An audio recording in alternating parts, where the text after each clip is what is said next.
Hey, what it do? Hey. What's up? Good Friday. It is a good Friday. You going on? got me for 2 hours. We think. What? 2 hours. Oh, hockey? Game 6, baby. Game 6. I'm going to lose a lot of focus. Lose a lot of focus come 5 o'clock. So just be prepared. I read today about hockey. I was reading. Look at you. Yeah. Well, my show prep's award winning. Yeah.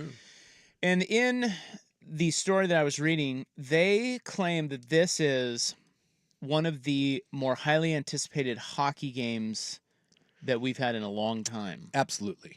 I have not been this intrigued. And neither, I don't have a team in this. I'm pulling for Edmonton because I'm pulling for the country of Canada. And it feels wrong that South Florida has a hockey team. I am as juiced as I could be for a game that is not involving like a team that I really, really go in for. You got an entire country right now in Canada that's believing that something can happen here, something magical. And you got the best player in the world on there who's now playing at a level that we haven't seen in decades. Only Gretzky and Lemieux have had a postseason like this. Yeah. Wait, I thought his name was Wayne Gretzky. No, that is Mac David.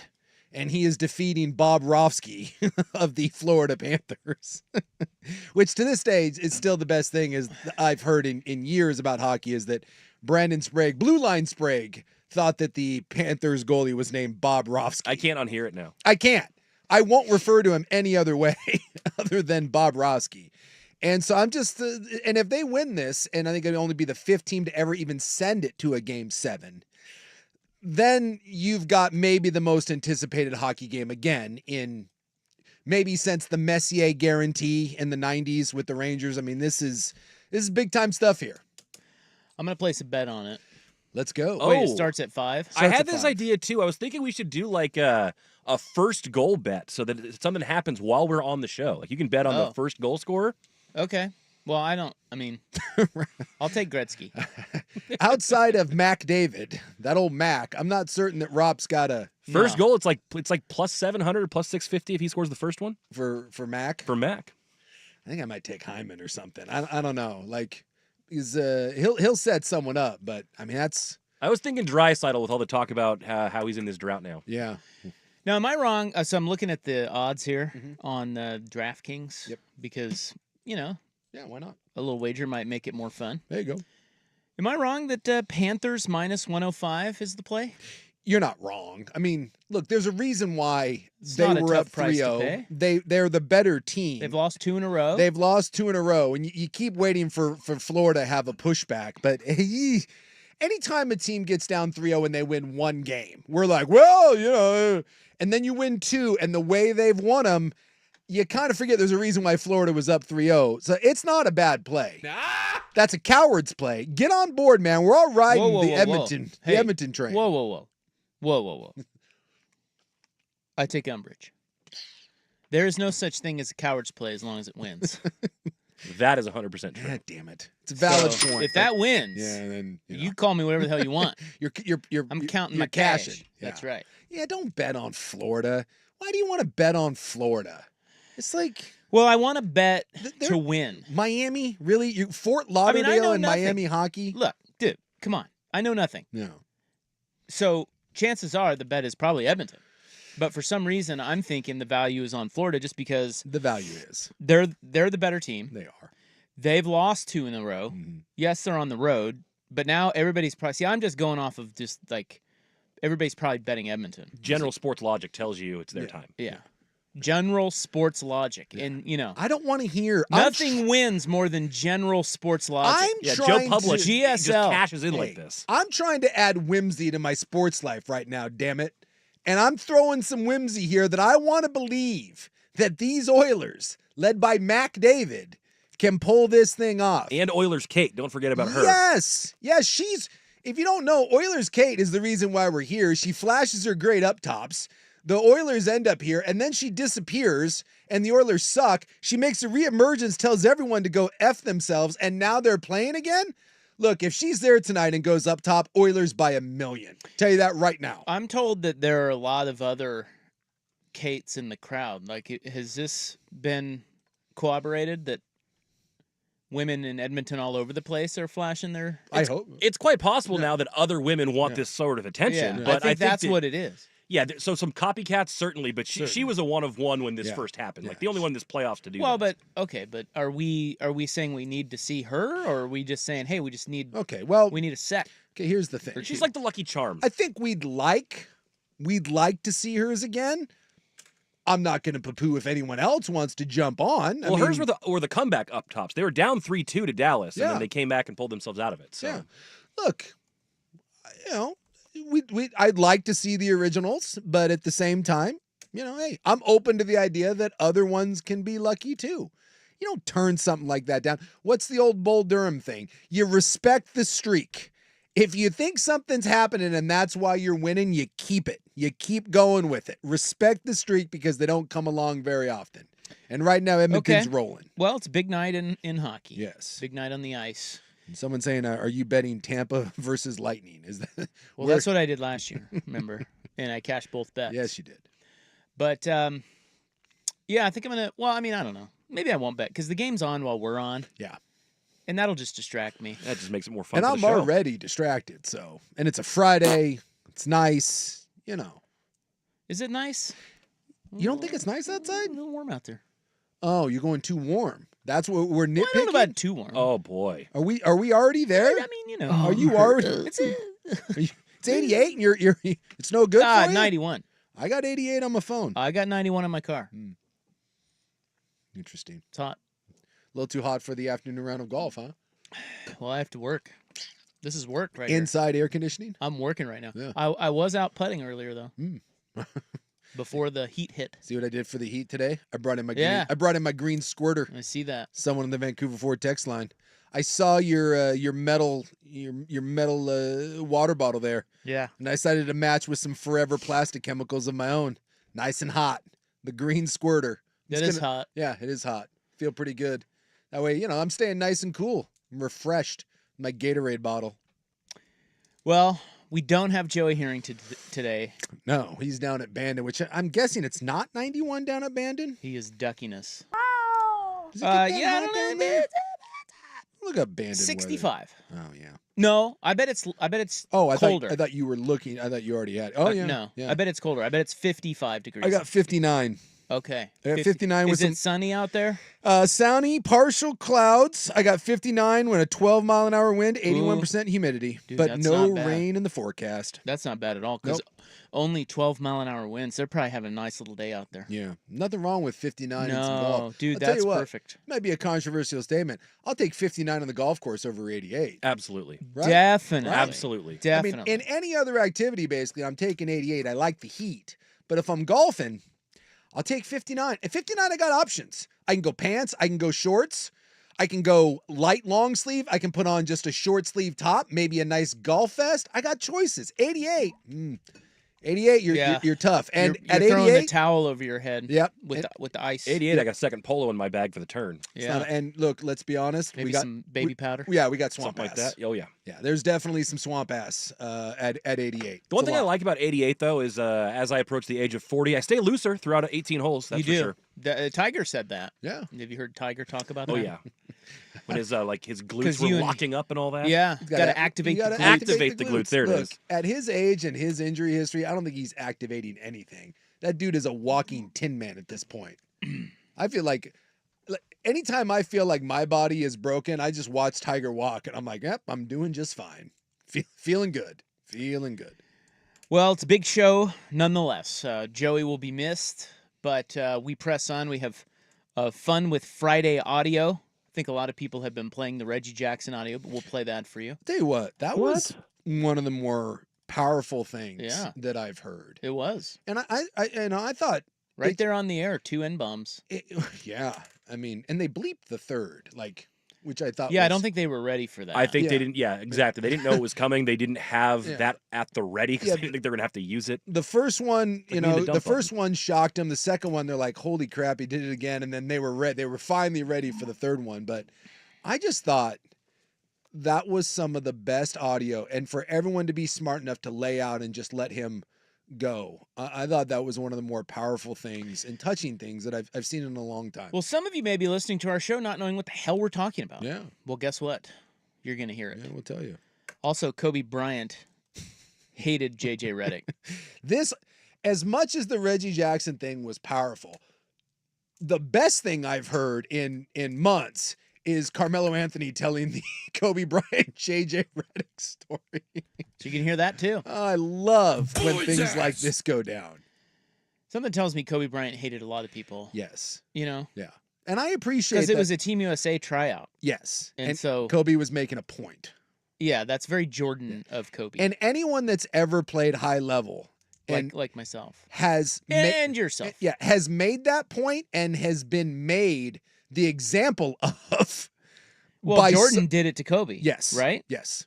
We've all, it's like it's part of the, I guess it's just part of the process. If you end up being a high level player, at some point that there's a lot expected of you, you get a little built up and people get tired of hearing about it and they prove a point. And then as you move up on the ladder, someone else comes along that's kind of the young hotshot, and you know, you in turn get to repay that love. And I can just see Kobe doing this to JJ Redick, and it just it warms my heart. I love it. So we're gonna get to that here in a few seggies. Yeah, you know, we got to do our poll, and then I need my Friday poll. I need it. You're gonna get it. I want it. And we're also want some poll? Yeah, give me some poll. Yeah. We're gonna maybe get to the hot Scuddy out of the Broncos camp. Yeah, because that's what we do here. We talk Scuddy. Broncos camp. Oh, there's Scuddy. There's WNBA Scuddy. I don't care. It's all kinds of stuff, man. I don't care. Zoomed right past it. I know. Don't care. I hate to do it, but I am so with you that unfortunately, women's basketball had me for like 4 months. Caitlin Clark is white. I have punted on that. I have punt-godded that thing. I have Iowa'd WNBA from my consciousness. The moment it comes up, I'm even kicking on third down, boys. I'm not even getting to fourth. I'm quick kicking on third down because I want it out of there. The one thing you really do need to see is the uncalled Angel Reese quadruple dribble. Oh, yeah, I saw that. I'm not going to lie. That actually made me chuckle. Quadruple dribble? You've never seen... She, like, picked up the ball and caught it and ran a couple steps, like, 3 times on a fast break. That one came... like third grade basketball. That one came across my Twitter feed, and I'll tell you what. Because every now and then, I told you, I'm Iowa punting. Well, you know what? Every now and then, you know, you got to go for it. I went for it on that clip, and it was worth it. That thing was amazing. She just picked up the ball and ran with it. It's like, yeah, when you're a little kid, and you're like, yeah, I'm done dribbling. I'm just going to carry this thing for a while. So they call the WNBA like they call the NBA? Well, that was something else. That was a... Well, in the NBA, they do this too. Look, I've seen they let them go. They let it slide. I've seen some bad carries in the NBA. I don't know if I've ever seen 2 quite like that on the same play. I'm trying to find it here. It's adorable. Like your green water bottle. There we go. Okay. Yeah. I know you're jealous of my green water bottle. You play your cards right, Rob. I got 3 of these. One of these could be yours. So Angel Reese doesn't know how to dribble. I don't. Well, a lot of people think she doesn't know how to play. It's interesting. Like her. Some of her layup attempts are like she miserable. thinks that's okay. Well, look, or it's what's comfortable. I've said what it before. Prefer to do. Well, it kind of looks like she's done it before. Yeah, you know, like that's how she runs a fast break. With it's interesting. I've said this, and it's a bold statement. I took a lot of hate for it, but I stand by it. Not that I've watched a ton of women's basketball, but when I watch it, I have more confidence in the 12 to 15 foot jumper. That, like, dude, those ladies can shoot. The layup, especially the fast break layup.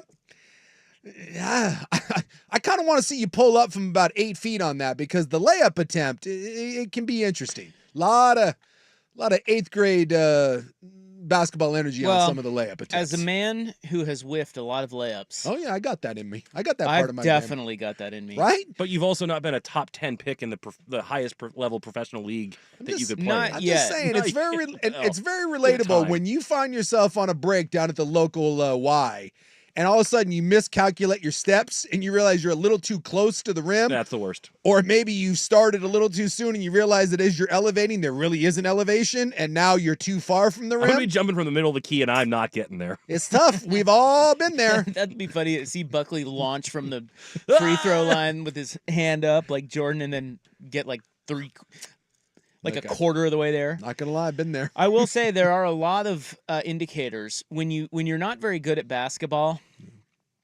There are a lot of indicators that are on display of that very fact, and then you slowly come to terms with them over time. Yeah. And there's a lot of you don't make shots, or maybe you're Olay on defense. One of them for me was I found layups kind of hard. Oh yeah. And once I realized spatial awareness, it's not hard for real basketball players, then that's when I said, maybe this isn't my sport. That and 18 rolled ankles. I always love when you happen to be cherry picking because you don't feel like running down the court and someone makes a steal and they throw it to you. So you're underneath the hoop all by yourself and everyone stops running because you're down there, and then you miss the first layup.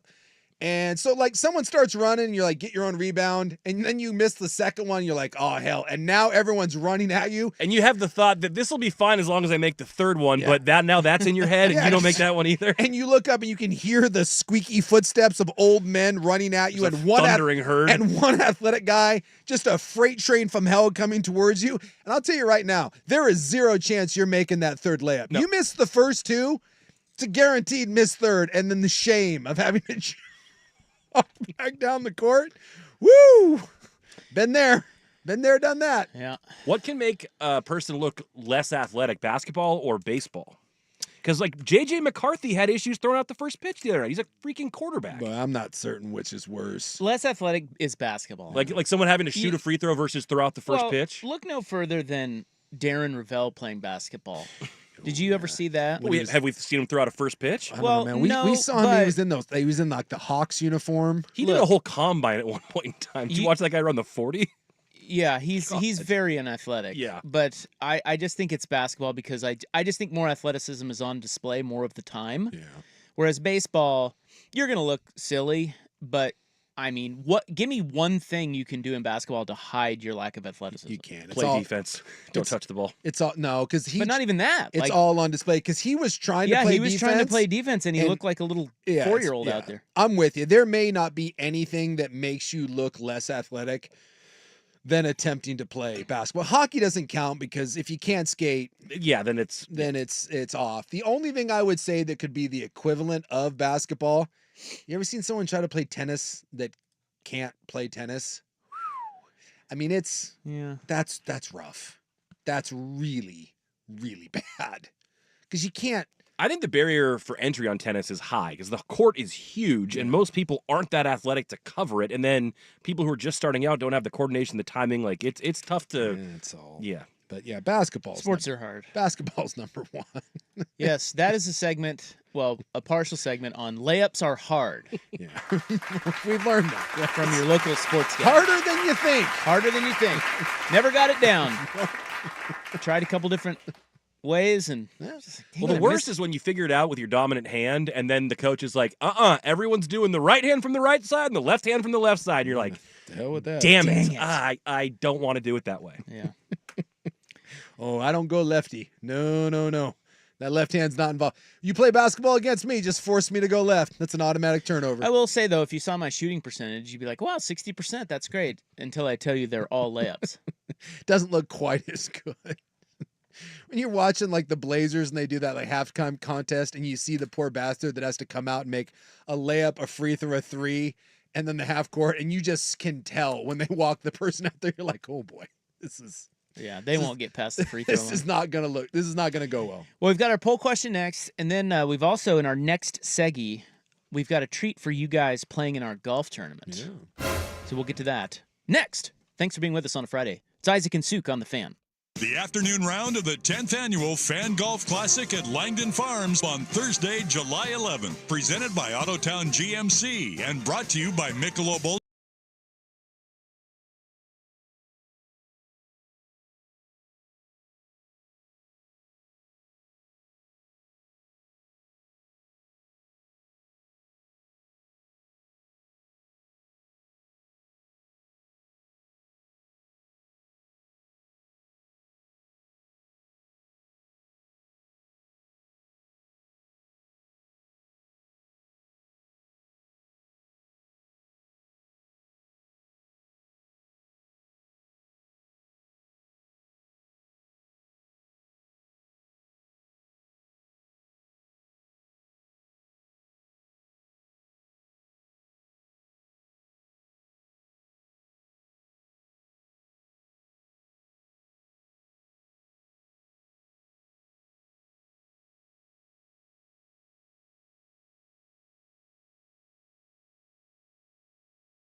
Hello, sports fans. It's Isaac and Sook. What about the non-sports fans? Yeah, no, Why that's are true. you Hello, excluding people. Thank you. Isachi. And It's the me. Franks of the world who assume they're a fan of sorts. Yeah, it's Remember? 2024. You can't exclude people. Isn't This it is weird why that- this country is being torn apart? People like you. Isn't it weird that people like Frank send nasty mail, Oh yeah. but they call themselves a fan? Yeah, it's weird. Isn't that weird? Yeah. to you? Well, that's the old the Howard Stern. Howard Stern's probably, well, it's not probably. He is the most famous man in radio history, and that was his thing. Is he could care less if you loved him or hated him. Just listen. And that's the infamous line from the Private Parts movie was the people that hated Stern listened longer than the people that liked him. And when they did the surveys, the people that loved him said, the reason why I listen is because I want to hear what he says next. And the people that hated him said, I listen because I want to hear what he says next. Yeah, I mean, I get all that, but why? Yeah. But are you really a fan if you hate it and you're sending hate mail? I don't know. Trolls are weird like that. I They don't are- understand they are- that. I dude. don't get it either, but Yeah. you know, hey, I guess Frank, man, keep listening. Although I appreciate the last letter you sent, I just tore it up and threw it in the trash. I Yeah. opened it and Rob goes, "Don't read that." And I read like the first 3 words, and Rob's like, "Seriously, don't read it." And I was like, you know what? You're right. And Wait, there was a new one? yeah, there was a new one. His Wow. mail's going straight in the trash. Yeah, it went dude. straight in the It's- trash. It's just, it's not productive. Yeah. Oh, well, the last one was pretty It tempered. was different. He toned it down a little bit on the last one, but again, Yeah. you know, We were sitting in here and I did. His bits are Someone old. came and gave it to me and I started opening. Rob goes, "Don't read that." And like the curiosity of it, I started to open it and I did. I got about 3 words in and he just said, "Don't." And I really did. I was like, "You are right." It's just nothing good is coming from this. Tore it in half and in yeah. the trash. What do you think he's suddenly going to be like? Oh my god, I just like stroking your ego. Well, I think it could be a vehicle for more content, you know? No, you're right. Yeah. But at the same time, Yeah. But we're also not short great. on content. No, here. we are not. The we first don't need Frank. the first like Imagine if he did. the first line that I read We'd was be in like trouble. you being a 300+ pound man.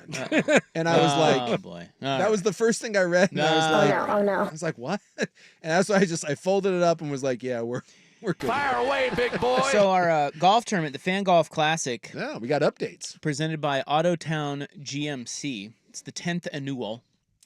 It's out at Langdon Farms, which is in great shape right now, and it's going to be a fun time. We've changed the date a little bit. It's July 11th. There are a few spots left for the morning. The afternoon is sold out. Most of the tournament's sold out for the morning and the afternoon wave. But like I said, if you want to get in, I think you can there's the- sneak in the morning. It says right here that the afternoon round is completely sold out. The morning round has single-digit availability. So there is a few if you're trying to sneak in the morning. The afternoon, no go. Well, there was a big email today out here at Odyssey Portland. Yes. And in the email, it was from our boss, Jeff Baton Rouge. And the higher-ups have made a decision that we will not be broadcasting from our golf tournament. Rather, No. we will be out on the course with you. What do you think about that? Amongst the people. I think this is a smart move. Now, listen, here's why. I think that it's hard for us because, you know, we want, like, the listener, our golf tournament is I've always called it like a listener appreciation event. Mhm. It's fun to see all you guys. We only see you once a handful of yeah. times a year. Yeah. That's a main one where a lot of you guys are out there, and we want to see and shake hands and goof off with as many of you as we can. Draft party next week, by the way. Yeah, we've got that. But I think the golf tournament has the most people 100%. at once. Most interaction, all that. And so when we go there, it's fun, but we also have a regular day of work. Like, we have to do the show. Yeah. And I think that the people listening out in the radio world that aren't at the golf tournament don't care that we're at the golf tournament. And then all the show does at that point is just tether us to the table, and we can't be out with the people. Yeah. So we're going to be out with the people. Dirt and Sprague are going to be out with the people. Danny and Dusty are going to be out with the people. This also means that Ryan Buckley can be out with the people. Now, Jeff Russ can be out with the people. all the peoples. Will Ortner can be out with the people. Really? See, I was thinking this All meant these everyone except for producers would be out with the people. We do like a best No. of or something. Well, Okay.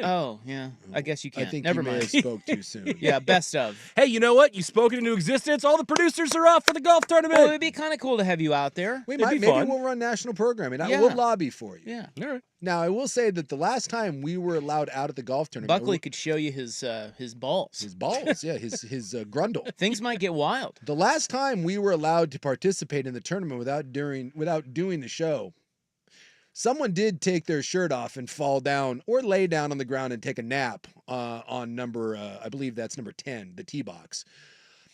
That being said, the prude of a boss that we have, Kim, has instructed us when I asked how drunk are we allowed to get, she said standing, which really, What about sitting? that's what I said.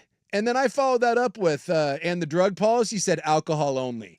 So I love that we've got, Stalin over there being our boss. We're not allowed to get so drunk that I can sit down, and a strict no drugs policy. And you're blowing it because you can't stay off the weed. What are we doing? I thought our boss was cool.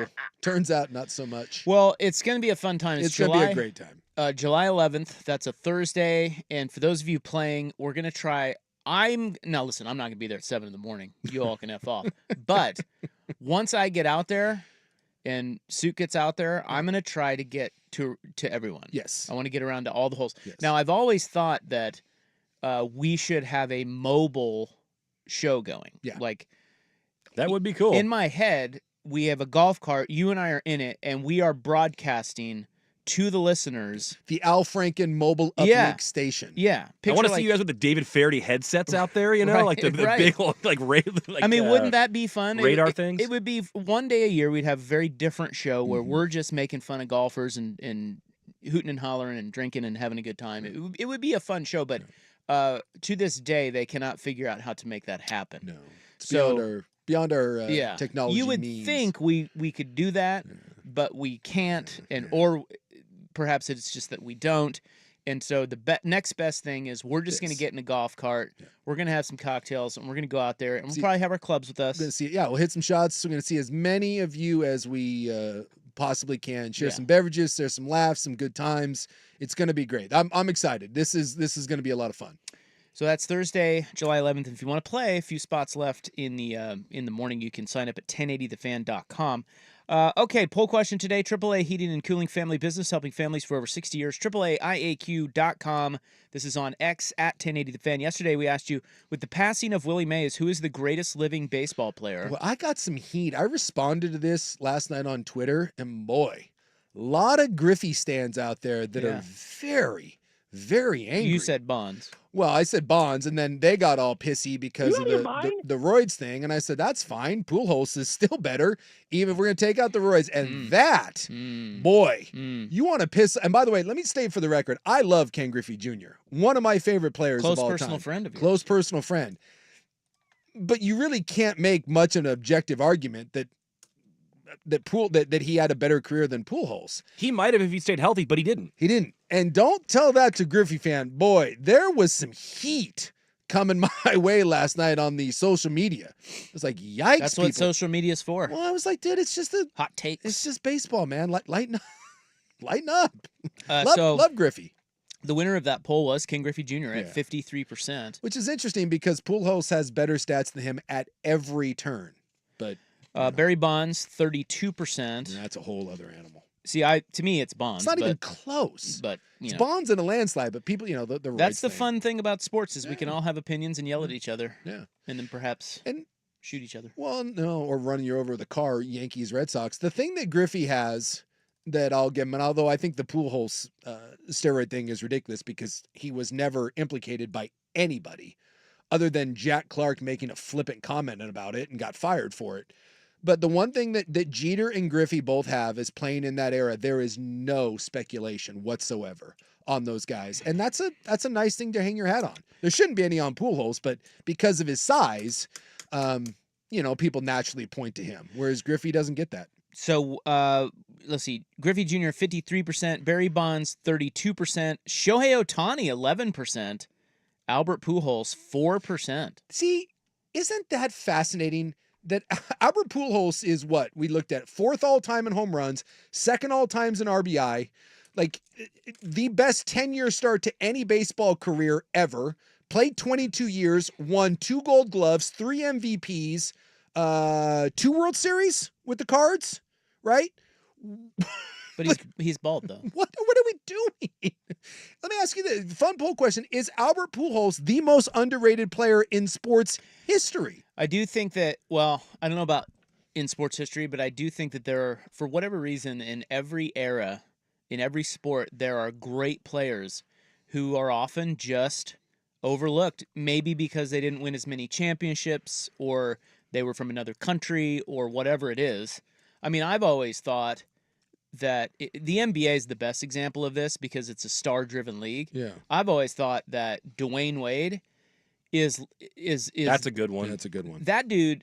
I mean, he played against Kobe, with LeBron, Shaq, and you think about all the greats from that in the Spurs and all those guys from his time. He gets lost in the shuffle. Yeah. But dude was phenomenal. Yeah. Similar to Pujols. So I don't know about most underrated in sports history. I just know that there are always guys that were great that if you watched during that time period, they just get lost and they don't really have the legacy of some other guys for whatever reason. And Pujols is one of those guys. But isn't it weird that he is top 4 in every meaningful statistical category and won Gold Gloves? They won a title, right? I think he won 2. Did he win 2?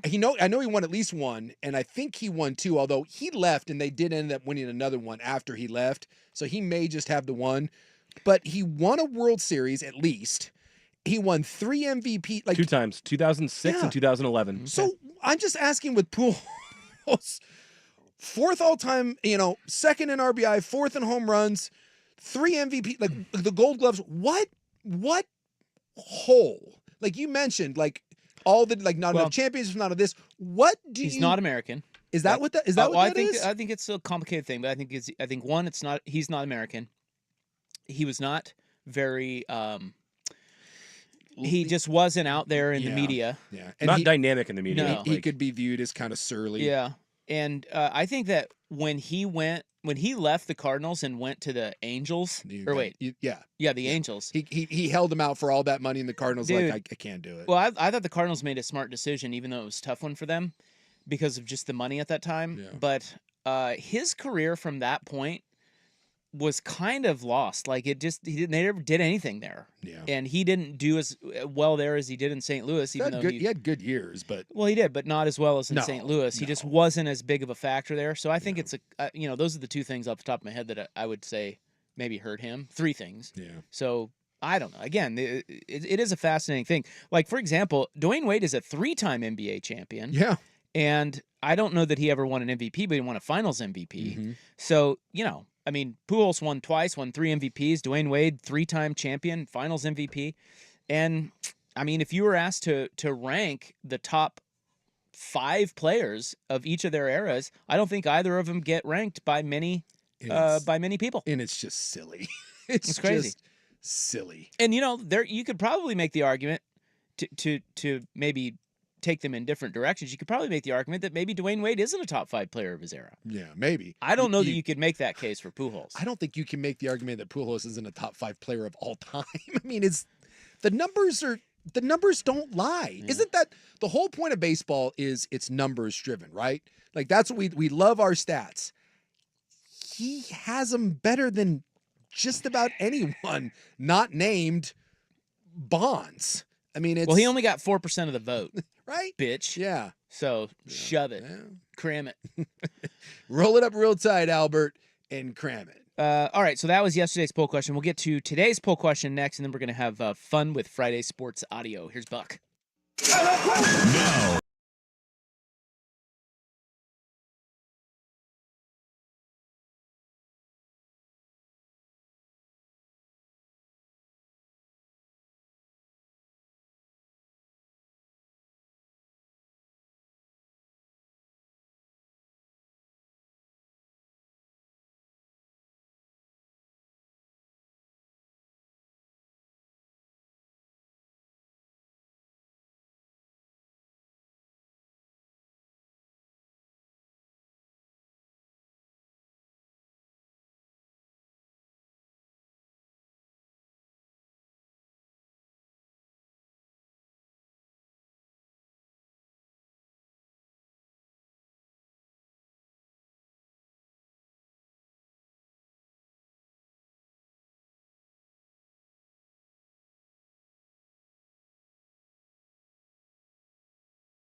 Now you can't do that. No, Very no, much not. no. Hell of a time though in East Middle Anything School. went. Anything went. Thunderdome, baby. Today's question is, which sport most raises the blood pressure of a fan watching their team? Football, baseball, basketball, or soccer? Well, soccer leads to murder, so does that count? I mean, Well, I don't know. I think it's an interesting question in a sense that you're probably instantly going to think football at first thought, first glance, because it's the most intense of the four sports. But baseball is slow and long, and that can be agonizing. Yeah. Because as you well know, when my Royals beat your Mets in the World Series, do you remember that? yeah, when we blew 4 leads. Yeah, that was great. I remember that. I remember specifically that big Alex Gordon home run to center field I off remember of Juris Familia. Yeah. Do you remember that? Yeah, I do remember Boy, that. what a bomb that was. He was all roided up and it didn't matter. Anyway, baseball is agonizing because you, especially in the playoffs, you are on the edge of your seat for every pitch. Yes. And it takes forever. Yeah. And it's like 9 innings of that is just a lot. It's you're more drained I- watching baseball. I will give you playoff, not regular season, Playoff. but playoff baseball.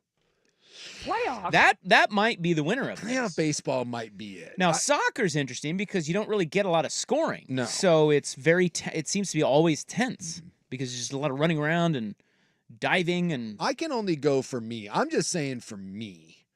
I and then think- basketball's the most fluid. Yeah. And basketball has the most swings in that you can be down by 20 and you're like, yeah, we're in this. Yeah, we're okay. basketball may take you on more of an emotional roller coaster than any of them. I'm saying playoff baseball. I'm not giving you regular season baseball because whatever. But playoff baseball, big moments, every freaking pitch. And I'll tell you what, as the at bat goes on and you're fouling off pitches, ugh, what an awful feeling. It's just that there is a pucker factor that I can't get by. So I'm going that. I'm Well, going and playoff baseball. The margin for error is just so small in baseball. I don't know if you've noticed, but my Mets, we're 2 games. Are you getting cocky? We're 2 games below 500 at this I point. thought 3 games. No, 2. We blew out the Cubs today. Oh, you won again? Yeah, kick the crap out of the Cubs, 11-1. Break them up. I'm just saying, Grimace threw out a first pitch, and I think we've lost once since. Oh, yeah, I saw that you guys won 5 in a row following the Grimace first pitch. He's going to replace Mr. Met for good. Yeah, Mr. Met is old news. We moved on. Wasn't Mr. Met sexually harassing women? I don't want to talk about that. Mr. Met is a legend, but at the same well, there's Mrs. Mrs. Met must have been Met. There's Devastated. Mrs. Met as well. We got 2. I love Mr. Met, but look, I think we can all admit that the key to this win streak and the eventual World Series championship is indeed Grimace throwing out the first pitch. And if you don't know Grimace, he's that gelatinous purple blob from McDonald's. And Friends with the Hamburglar? Yeah. And Mayor McCheese. Let's not forget Mayor Is that McCheese. still a thing? Like, they still use Grimace? Well, he threw out the first pitch at Citi Field, and now the Mets are dominating. So, I mean, it's just saying, climbing up the rankings. 2 games and they're 500 again. Well, currently football is leading by a lot, but Yeah. I'm with you. I think it might be baseball. Yeah, playoffs. So it's on X at 1080 The Fan. Which sport most raises the blood pressure of a fan watching their team? Basketball, football, baseball, soccer. Vote hard. We'll update you on the results, the final results on Monday. Fun with Friday Sports Audio. Reggie Jackson and Carmelo Anthony speak. That is next on The Fan. Okay, so wait, I got to stick around here, bros. I got the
we're not that far apart, but you may have just missed the D Generation X like Attitude Era wrestling.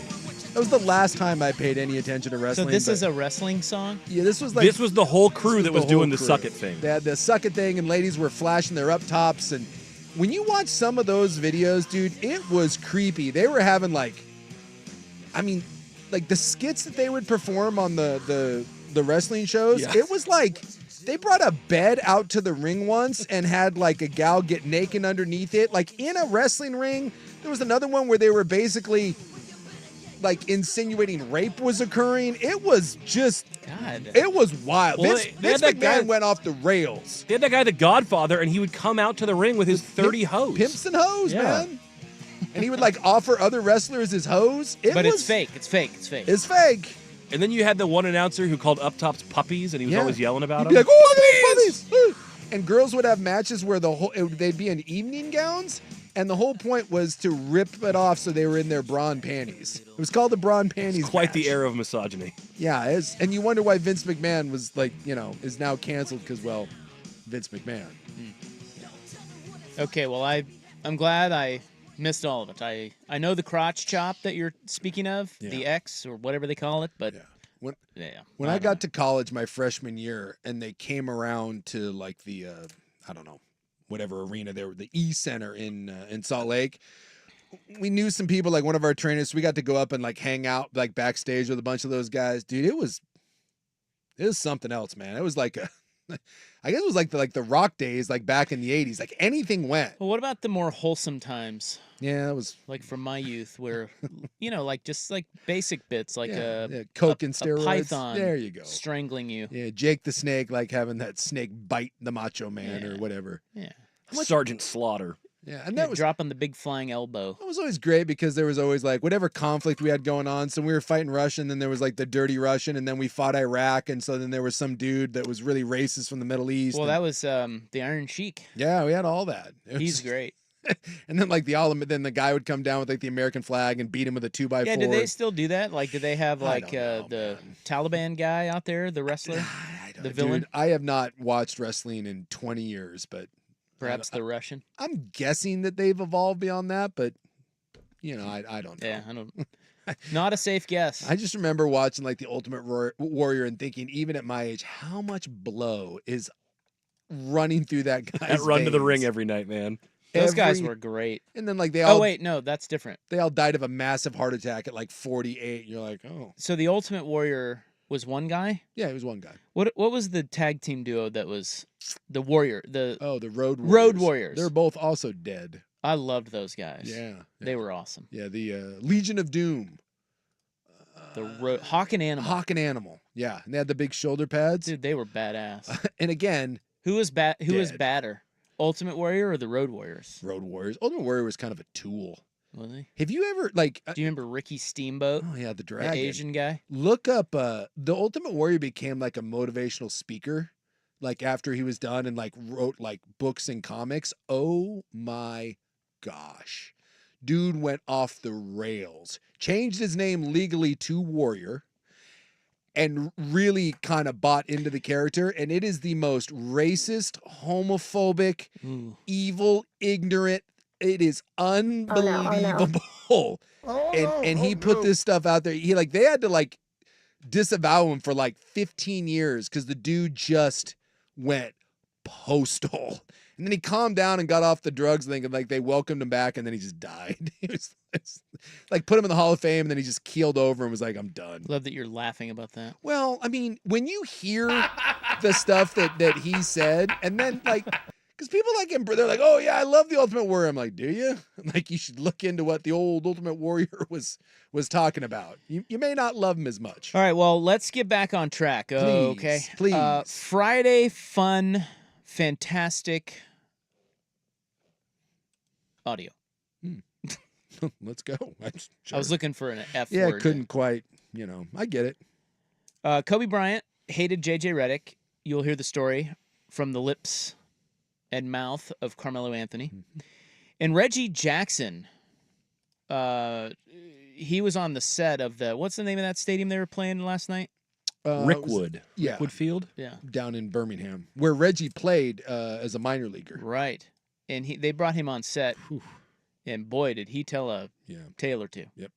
And so you'll hear that coming up next. It's 4 o'clock on The Fan. I'm Joe Ostrowski, here to help you beat the books with BetQL. With DJ Hers making his Coors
on 1080 The Fan. All right, welcome back. Hour 2 of the program.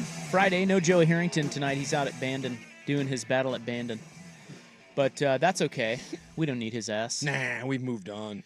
That's right. We've got a big show here, including... Well, we've been all over the map today. Yeah, well, it's that time of year. Yeah, we got wrestling, and it's kind of fun. During the break, I shared with you some of the Ultimate Warrior's musings on different things of life. Musings they were. Hope you're beating the heat. Yeah. I'm supposed to say that, right? I hope you're beating the heat. Yeah, but it's not that hot yet. Feeling hot. Right? When is it hot for you? Because it's 92 degrees. Is it really 92? Mm-hmm. It didn't feel 92 today. No, when I walked from It's my breezy. car in the through the parking lot to here, it did not feel like it was over 90. Barely felt like it was over 85. Well, it's a dry heat. Sure. You know, isn't that what they say? I guess. No, but now again, here it comes. There's going to be an old person that's like trapped in an awful basement apartment. They're going to die. And then someone's going to call me an insensitive jerk, and then I'm going to get yelled at. So, yes, in certain circumstances. You know that playbook well? Oh, I know it well. Oh, no. Oh, no. Just, it's the summertime. It's going to get into the 80s. You get a couple days where it's 90, 94, 98. Like that, then, yeah, that's hot. But we get one day where it's 88 to 91, and we're like, oh, it's hot. Really? Oh, I'm hurt. Yeah, I mean, come on. Yeah, it's hot out there. Right in the butt. Oh, dear. I like the heat. Okay, so now let's get to audio. We've got Focus. fun with Friday sports audio. Yeah. 2 little bits of audio here that should be played. Let's start with Carmelo Anthony. Yeah. Do you remember former Blazer Carmelo Anthony? Blazer Now, great? Now Portland weed great, Carmelo Anthony. What do you mean? I think he opened a weed store here. I think he's a weed guy now. He's a weed guy in Really? Portland. Yeah, which is, by the way, it's the best racket going today is all these Ric Flair, Mike Tyson. Sean Kemp's big in it, right? Sean Kemp. They don't do anything. They just lend their name. They just lend their name, and then someone put up a weed store, and they're like, "Hey, this is Mike Tyson's weed," and everyone's like, "Oh man!" And then Even Snoop did that, right? Yeah. Hey, by the way, he broke a record recently for just like this last month, the most expensive used blunt ever sold. Someone paid $4 G's for one that had already been smoked? for a used Snoop Dogg blunt. Yeah, $4,700. I find that fan memorabilia goes, it feels low. I For find that 40 really dumb. Someone spent almost $5 G's for Am I a the only one? smoked Snoop. That might be the dumbest thing ever. But have you seen how much movie props and this thing that I belonged to this one person? understand, but it's an old the burnt end of a blunt. What? But that's his signature thing. $5,000? I don't know. Yeah, but why can't you just get a burnt end of a blunt And and say then that's say Snoop? it's Snoop's and save $4,000? Because it wouldn't be authenticated and you'd be a liar. That's true.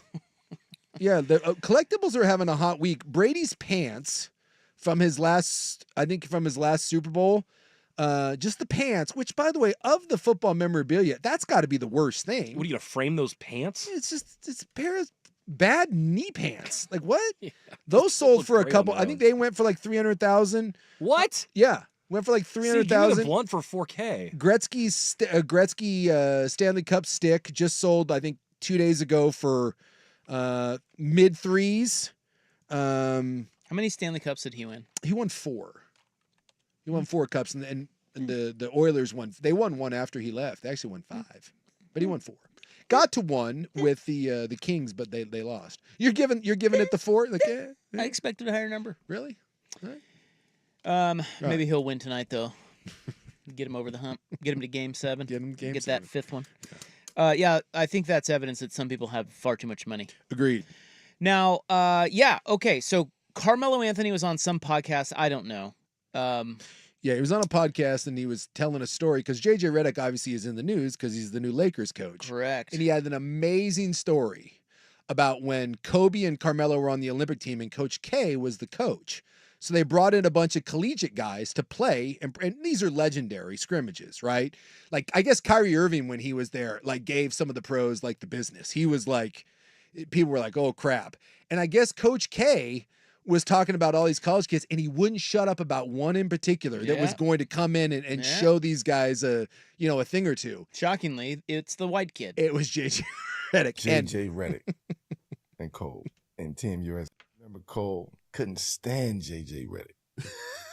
So he coming to practice. I hope somebody vouch for me on this story. I swear to God. If everybody who's on that, they know. You know, people know. They might have their own version, but people know. The moral of the story is Cole took it personal against J.J. Redick in practice because he got tired of Coach K kept talking about J.J. Redick, right? Cole took it very, very personal to the point where he was running through screens in practice. He was denying JJ the ball. He was fouling the shit out JJ. I'm like, damn, why are you treating a young boy like that? I'm like, what's the problem? That's exactly how he was. What's the problem? Coach K keep talking about this. He come up here to do something. This. I'm gonna show you today. This.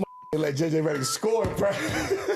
Yo, that's crazy. I do love that Kobe's like, if this guy, I'm gonna show this. You know that poor JJ Redick had no idea Oh. the hurricane that was coming for him. And how long, like 5-10 minutes into practice, was he just like, what the hell? Has he talked about it yet? No, I haven't heard Redick.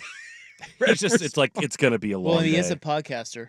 I love the. I wonder if he wanted to cry. I love the running. You know, he went to set a screen and Kobe just S-canned him, ran him over. I love stories like this. The thing that I take out of that is that Coach freaking dude, as good a coach as Coach K is, and apparently all the NBA guys really liked playing for Coach K.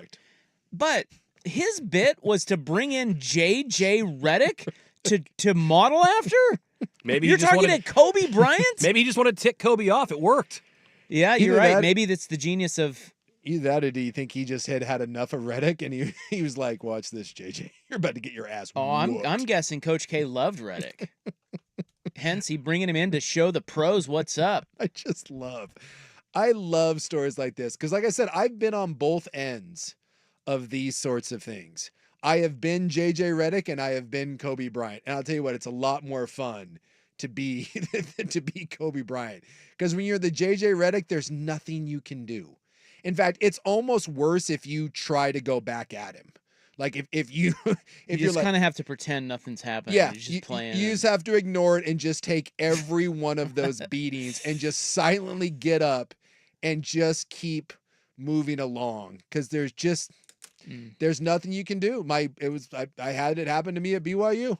Like I was like a fairly big recruit and I had a good first couple weeks without all the ones. I was just against the other freshmen and stuff. And they were talking about me playing as a true freshman. And then I started scrimmaging with the big boys. And there were a couple guys on the team that instantly, I was probably walking a little too tall and they just beat the living for like a week straight. At some point I really did. I was like, maybe I should just quit because I can't do this all year. And then they let up once the point was proven. But it's so bad when it's happening. And it just makes me chuckle and smile because we've all had to go through it. All right, Reggie Jackson was at Rickwood Field last night. This one was powerful. Very powerful. Yeah. If you haven't heard it, we're going to play it for you. But next. Yeah. This longer. On the Fan. We're feeling a draft.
Oh, that reminds me. Taking a swinge?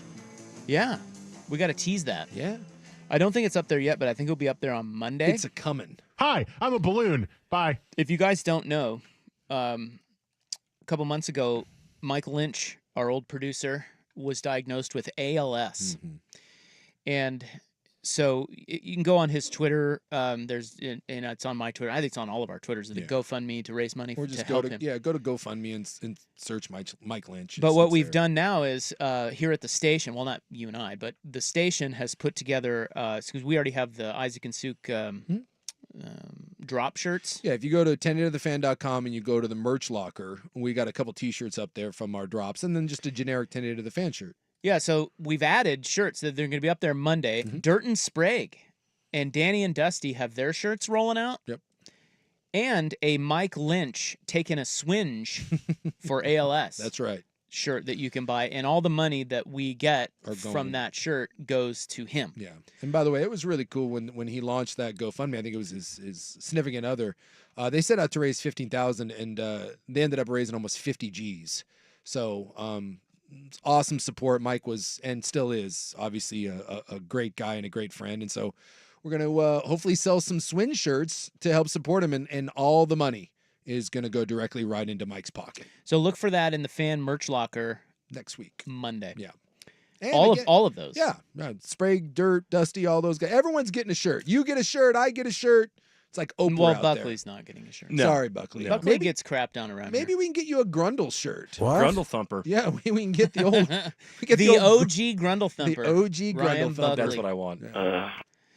All right, now to very powerful audio. This was the great Reggie Jackson. You know, they did that Negro League celebration. That big game at it was Giants Cardinals at Rickwood Field in Alabama, which is the oldest baseball stadium in the U.S. And it was kind of cool. I've been reading a little bit about everything that they did on the broadcast, which I guess went off wonderfully. It was getting rave reviews how they did it. Mm-hmm. Because I saw it, but we were on the air, so I didn't get to see a lot of it. Yeah. But I did have the game on in here, and I did see that little part where and I don't think it was the whole game, but for a couple of innings or however long it was, they played the game in black and white, like the old, like how your grandpa would watch baseball. Yep. And it was really cool to watch it that way. Well, and it's amazing to think about because Robinson broke the color barrier, 1947, 6-ish? I want to say 6 or 7, okay? Late 40s, he broke that. And I think sometimes we forget. 1947. Hey, look at that. April 15, 1947. I was close. Actually, I was right on one of them. 1 for 2. And I think at times there's this romantic notion that like after Jackie and went through what he went through, which was horrific, that everything was just kumbaya. And no, Reggie Jackson, was, he didn't start playing until the late 60s. And Reggie has, and everyone from Willie Mays to Hank Aaron has stories just like this. And so I think it was a really great reminder that this went on for decades afterwards. The struggles that these guys had to go through, playing from the minor leagues into the majors. Well, and this all was black athletes in all athletes, sports. yes. I mean, Bill Russell talks about this a lot. Talk to guys. I mean, I talked to a guy who played for the Blazers in the 70s, the old Bucks and the old Blazers, and he tells some horrific stories of what they had to go through. Yeah. And so it's not just baseball, but no, but I think sometimes we forget and what these guys had to go through. And I thought you'll listen here at the end too. I think it's really touching that what Reggie has to say. One, it's very powerful about what he went through, who helped him get through it. And then also when you look up there and it was a panel, it was Alex Rodriguez, it was Reggie Jackson, it was David Ortiz, to have Jeter to have a biracial, multicultural panel up there. How far we've come. Yes, dude, we are light years from where we should be, but to say that, things have never been worse, dude, kiss my ass, they've never been worse. Listen to what these guys had to go through. We've made tremendous progress and hopefully we keep going. But I mean, from where we were at to where we're at now, I mean, it's humbling the people that went through this and got us to where we're at now and hopefully keep going. So here's the great Reggie Jackson on Fox Sports. Alex, when people ask me a question like that, it's like coming back here is not easy. The racism that I played here, when I played here, the difficulty of going through different places where we traveled. Fortunately, I had a manager and I had players on the team that helped me get through it. But I wouldn't wish it on anybody. People said to me today, I spoke, and they said, you think you're a better person, you think you won when you played here in Concord. I said, you know, I would never want to do it again. I walked into restaurants and they would point at me and said, the nigger can't eat here. I would go to a hotel and they said, the nigger can't stay here. We went to Charlie Finley's country club for a welcome home dinner and they pointed me out with the N-word. He can't come in here. Finley marched the whole team out. Finally, they let me in there. He said, we're going to go to the diner and eat hamburgers. We'll go where we're wanted. Fortunately, I had a manager and Johnny McNamara that if I couldn't eat in the place, nobody would eat. We'd get food to travel. If I couldn't stay in a hotel, they'd drive to the next hotel and find a place where I could stay. Had it not been for Raleigh Fingers, Johnny McNamara, Dave Duncan, Joe and Sharon Rudy, I slept on their couch 3-4 nights a week for about a month and a half. Finally, they were threatened that they would burn our apartment complex down unless I got out. I wouldn't wish it on anyone. Yeah, so that's what he said. And also, too, like Reggie Jackson did not have a great reputation when he played. Was viewed as very surly and angry. Bobby Bonds, Barry Bonds, some of these guys, Kareem Abdul-Jabbar, famously, very bristly, very edgy. And I always ask people, do you know what they went through? Why would Reggie Jackson be Razzleberry, Frogurt, and Scones? Kareem, for God's sakes, had to go live in Milwaukee. You know, you think that was easy for Kareem Abdul-Jabbar and the hell that he took from changing his name? Look at what Muhammad Ali went through. You know, and so it's like even some of these guys that went through this then somehow got blamed or labeled as malcontents and troublemakers and a-holes. And this is what they dealt with on a day-to-day basis. Not being able, imagine being one of the best players in baseball and being threatened to have the apartment where you're living burned down. I mean, it's just, the Hank Aaron one, when he broke the record, he was so fearful of being murdered because he was going to break Babe Ruth's record. It's just, it's amazing to think, and this isn't 100 years ago. I mean, this is a guy telling the story that's I remember watching when I was a kid. We're not that far removed from that stuff. And yet somehow I think sometimes we block out and we think of that as a problem from the 30s and 40s. And we do, but I think more guys need to tell these tales. Yes. I absolutely. think it's important that he did that. And I'm sure that was a little uncomfortable on that set. I mean, you watch the video; it's uncomfortable. Those guys are like, "Whoa!" And by the way, almost tearing up. He used the full N-word. Oh yeah, twice. Yeah. And I thought that was interesting in a sense of, I don't know if that's for effect or if people think he shouldn't have done that. I don't know. You could just tell it was raw emotion, and that's what he was called. Yeah, exactly. I think you're right, and it's really, it's intense, alarming, and I think more people need to hear stuff like that. Absolutely, out there from these guys. Yeah, and it just, now we've grown up in a world where a lot of our heroes were African American, and you still hear tales about this. But again, we've made tremendous progress. We have a long way to go, but you can't forget, I guess, where we came from. I think it's important to remember that and not to backslide into that stuff. Well, and it wasn't that long ago. Was it? Who was it? Was it? Adam Jones, the Orioles the Orioles center fielder. Yes. In Boston. Yeah. Going through some. I mean, it's Boston, still there. And Boston is. Bill Russell is. What was that? It was a sign or something. No, someone was yelling. Someone yelled. I thought that someone chucked fruit at him. Didn't they? Did they throw a banana? I thought that was what happened. I just remember that there were people he was saying were shouting, the N-word at him. I don't know. Like, I know in some countries, soccer players have had. It happens in soccer. Bananas hooked at them all the time. Yeah. Like, that is I thought that's what happened to Jones, but maybe I'm conflating that with the soccer stuff. I don't remember the banana thing. I do remember the N-word. But Bill Russell tells horrific tales. Bill Russell, I mean, the most successful NBA athlete of all time and caught hell in Boston. Or I remember Bill Russell telling a story once about how I gotta be careful, when he was walking around Boston, he said it was fairly common for someone to come up to him and be like, "Oh, Mr. Russell, I love watching you play, blah, blah. You're one of the good N-words." And they actually thought they were paying Bill Russell a compliment. That, "Oh, you're one of the good ones because you can dribble. Because you can play. I like you, but, the rest of you, it's, Boston is a problematic city. Even today, like a lot of the players, that was something that Jaylen Brown talked about not that long ago, right? That Boston could be uncomfortable for African-American players. Yeah, somebody threw a bag of peanuts at Adam Jones. This was... Yeah, I just read that. That's what it was. This was 2017. Yeah. Somebody threw a bag of peanuts at him, and he said he was called the N-word multiple times. Yeah. His quote was, a disrespectful fan threw a bag of peanuts at me. I was called the N-word a handful of times tonight. Thanks. Pretty awesome. It's different. He said, very unfortunate. I heard there were 59 or 60 ejections tonight in the ballpark. It is what it is. I just go out and play baseball. It's unfortunate that people need to resort to those types of epithets to degrade another human being. I'm trying to make a living for myself and for my family." Yeah. So, I mean, it's not, it's not a thing of the past. No. But unfortunately. Yeah. But at the same time, the level... The one that got me is in there when Reggie said, "If it wasn't for them, I'd be hanging from an oak."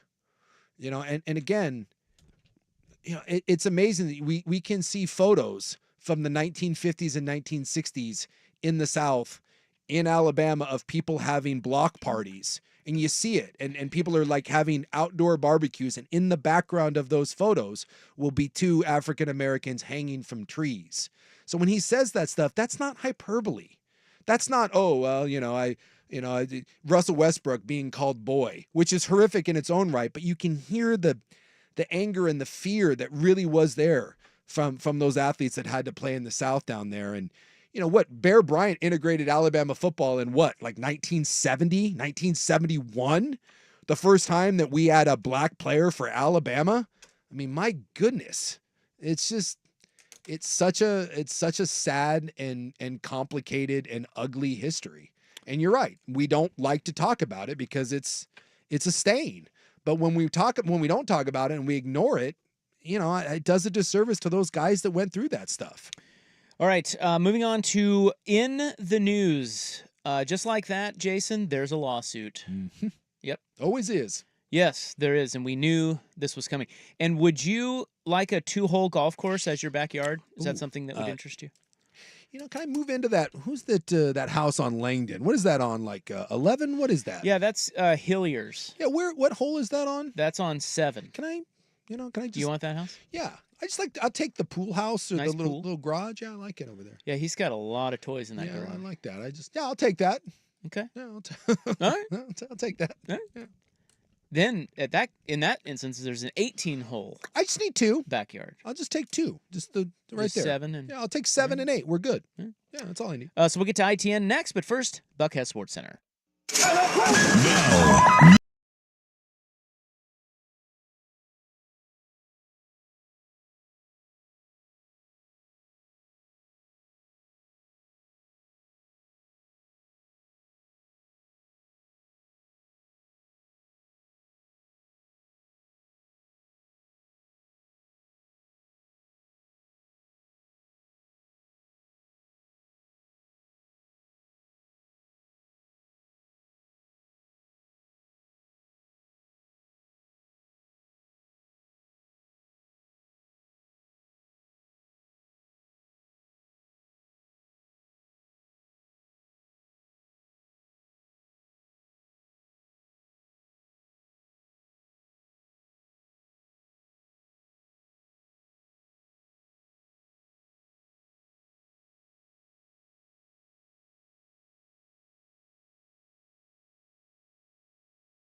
right, it's Isaac and Suk on a Friday.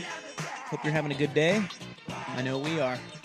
I don't know what we were getting at there, but I just wanted to go along with it. Then people start laughing. Remember when you were a kid and like you'd go to a movie and it was an adult movie? You didn't know why everyone was laughing, but you were like, ah, ha, ha. Like I remember seeing like Beverly Hills Cop. My parents took me to that and I was young. I didn't understand like anything that was going on, but everyone was laughing. So I was like, yeah, me too. You don't know. Like, I don't know. Adults are laughing, so you just laugh too. You'll figure it out. Just laugh, okay? Yeah. We all need to laugh a little bit more, right? That's right. It is June 21, 2024. Time for In the News. I'm your newsman. Hello. Thank you, America. Everybody. It's nice to see you. Ooh, big day today. Ooh, what do we got? What do we got? It is Atheist Solidarity Day. Oh, there you go, you godless heathen. We need to stick together, you and me. You just got a fun meeting planned later, or you go get some wings? Is agnostic? Is that, I don't know. I like to pray to my Norse gods. I like to give you an Odin, a Thor, a Freya, Tyr, Well, isn't agnostic is you don't know, and atheist is you're staunchly sure there isn't a God? Is that right? Yeah, I like to keep my options open for that deathbed repentance. Yeah, I think that's a good play. Yeah. The way you define it is correct. Yeah. But to me, I've always thought they were kind of the same thing because no one knows. Sure. Yeah. Right? So it's like, it's just semantics. But at any rate, we stand in solidarity. You can't. That's like one of the last stigmas. Like we Kennedy was the first Catholic president. He didn't win, but like Romney ran as a Mormon candidate. Like the atheist thing, it's just, we haven't been able to break through that. No. We haven't had anyone do a high position that really can just do the no on God. Well, we had Trump in there. Eh. And he's full of crap. So, I think he said something about the 10 Commandments here recently. My favorite. And that dude does not know one 10 Commandment. And by the way, he breaks every one of them 20 times a day. The greatest thing of all time was when he was talking to like the two preachers guy, and they're like, favorite verse? I don't want to. Yeah, let's not get into that. It's very private. I can't pick one. Yeah. It's like when someone asks you to pick your favorite episode of The Wire. You know what? I like them all. I love the Bible. It's my second favorite book. And I've read the Bible, and let me tell you what, it is not my second favorite book. No? Oh, my Trump's book is your first, though, right? Gosh. What about the Trump Bible that comes with the Lee Greenwood inscription? That, hey, it's a collector's item. God. If only they knew. I had to read that for school. China. Holy hell. It is also National Selfie Day. Oh, so take a selfie, not sure man. which one makes my eyes roll more. There's nothing better than when we have to pretend that when you take a selfie behind like a great national monument, that you give a damn about the national monument. You just want to put a picture of yourself out there. You know what bothers me sometimes? What? Like we were at the show the other night, and there were these people taking a selfie with the stage in the background, so they turn around, right? Of like they're in course. front of you, they turn around, they want to do the selfie, and that's fine, whatever. Sure. But then I ask, do you want me to take the photo? Yeah, do you want me? And they don't. No, they want the selfie. Yeah, they don't. Nope. And that bothers me. If anybody ever asks can I take the photo for you? Let them take the photo. It's going to look better. Yes. I'll just say this. Nothing, and I mean this, nothing speaks more to our just morally corrupt douchebaggery than the rise of the selfie. There's just is. It is the number one thing that I just am like, just the meteor can come and hit us all.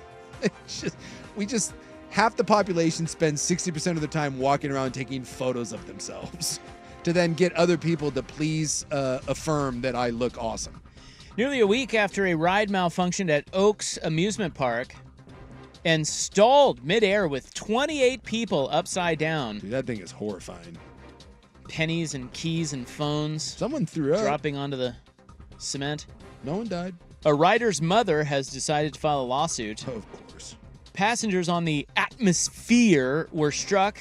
They were stuck at a height of 50 feet for 25 minutes when the ride stopped. Now, no major injuries. I love to play jury on these sorts of things, and most of the time I'm like, you ain't getting a dime from me. I don't know how I'd feel about this one. Like if I'm handing out damages, because at one time I'd be like, yeah, that sucks. You were upside down, and I'm sure it was scary, and you got a little freaked out, but no one was hurt. I do think that, there is some risk when you ride a roller coaster or whatever, but at the same time, you have a responsibility. I think I'd, you know what? 5 G's. That's what I'm willing to give you. $5,000. That's it, huh? Yeah, I'm sure they're going to be suing for lots of money.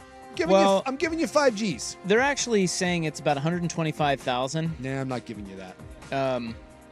If the lawsuit is successful. Yeah. And look, I saw an interview with the girl, not the mom, the girl. Yeah. Who was on the ride. She is no worse for the wear. No. But she does say that she is having some, this is like the one with the door plug thing. Yes. Like if you're in row 2 of that Alaska Airlines flight where the door plug flew out, you're in row 2, not right next to it. Yep. You're in row 2. Were you really that traumatized? Oh no, they were hurting you so bad. Oh no. Nah, not really. But you better believe you're going to drum that up. Got to play it up for sure. And get that lawsuit going. Yeah. The same thing here.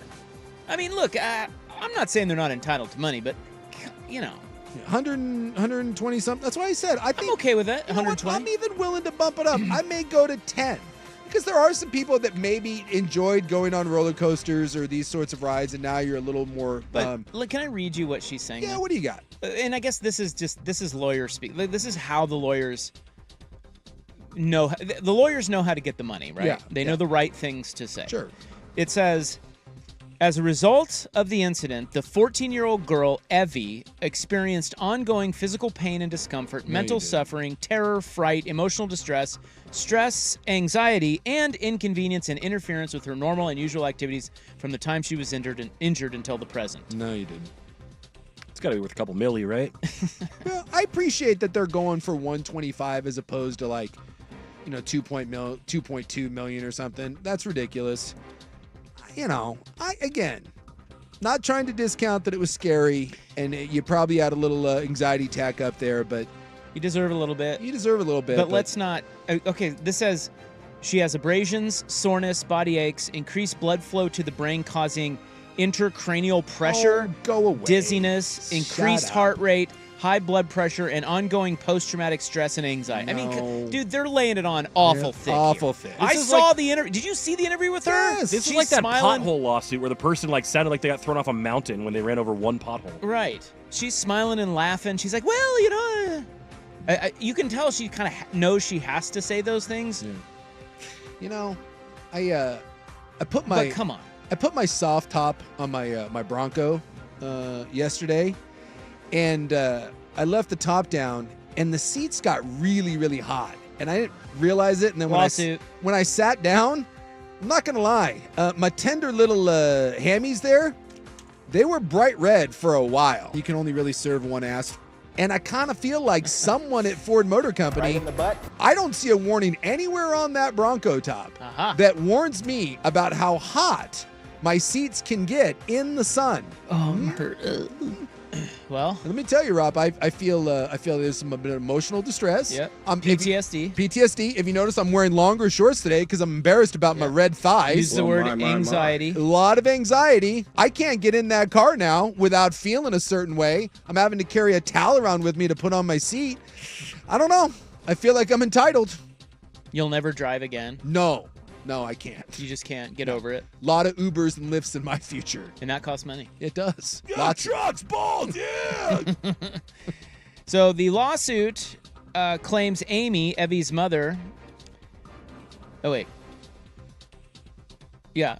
Okay. The lawsuit claims Amy, Evie's mother, spoke with the Oaks Park CEO and operations manager, but she was left with more questions than answers. They claim Oaks Park was negligent and the staff did not ensure the Atmosphere ride was reasonably safe for Evie and the 27 other customers to ride. Now that right there, that little legalese line, that right there should get you some money. Sure. But, I mean... $125,000? Her quote is, this is what she said.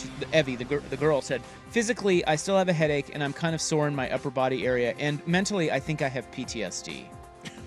Dude, nice coach job there. Yeah, there's a lot of people out there nowadays with real problems, and I do appreciate our soldiers and people that have been through a lot, but God, we lean on that a lot. Well, Coin 6 News is reporting there is another rider that has retained lawyer Jason Kifori. for representation. When in doubt, get Jason Kiefer. You get the Kiefer's on it.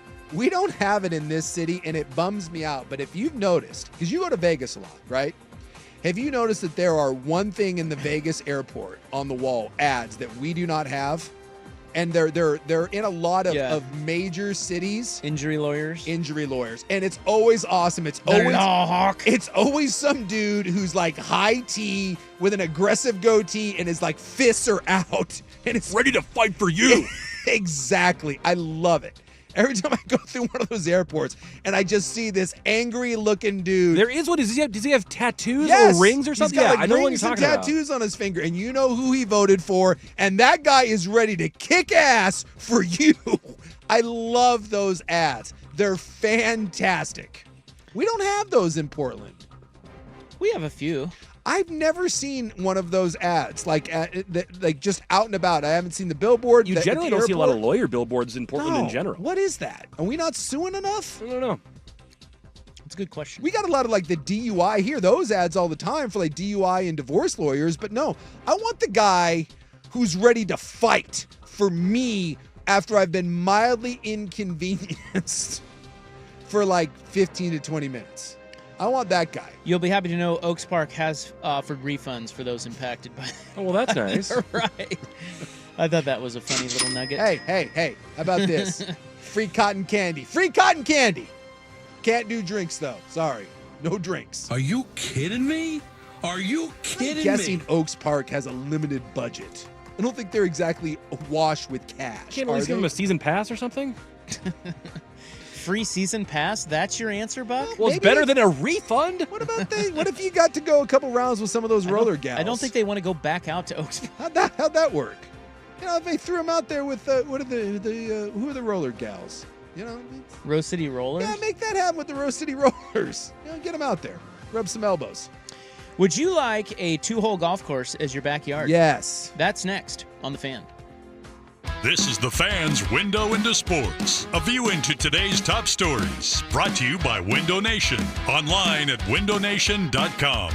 Yeah, we've got some things to think about. I still haven't seen TD follow up on exactly how good he feels, but we have possibilities.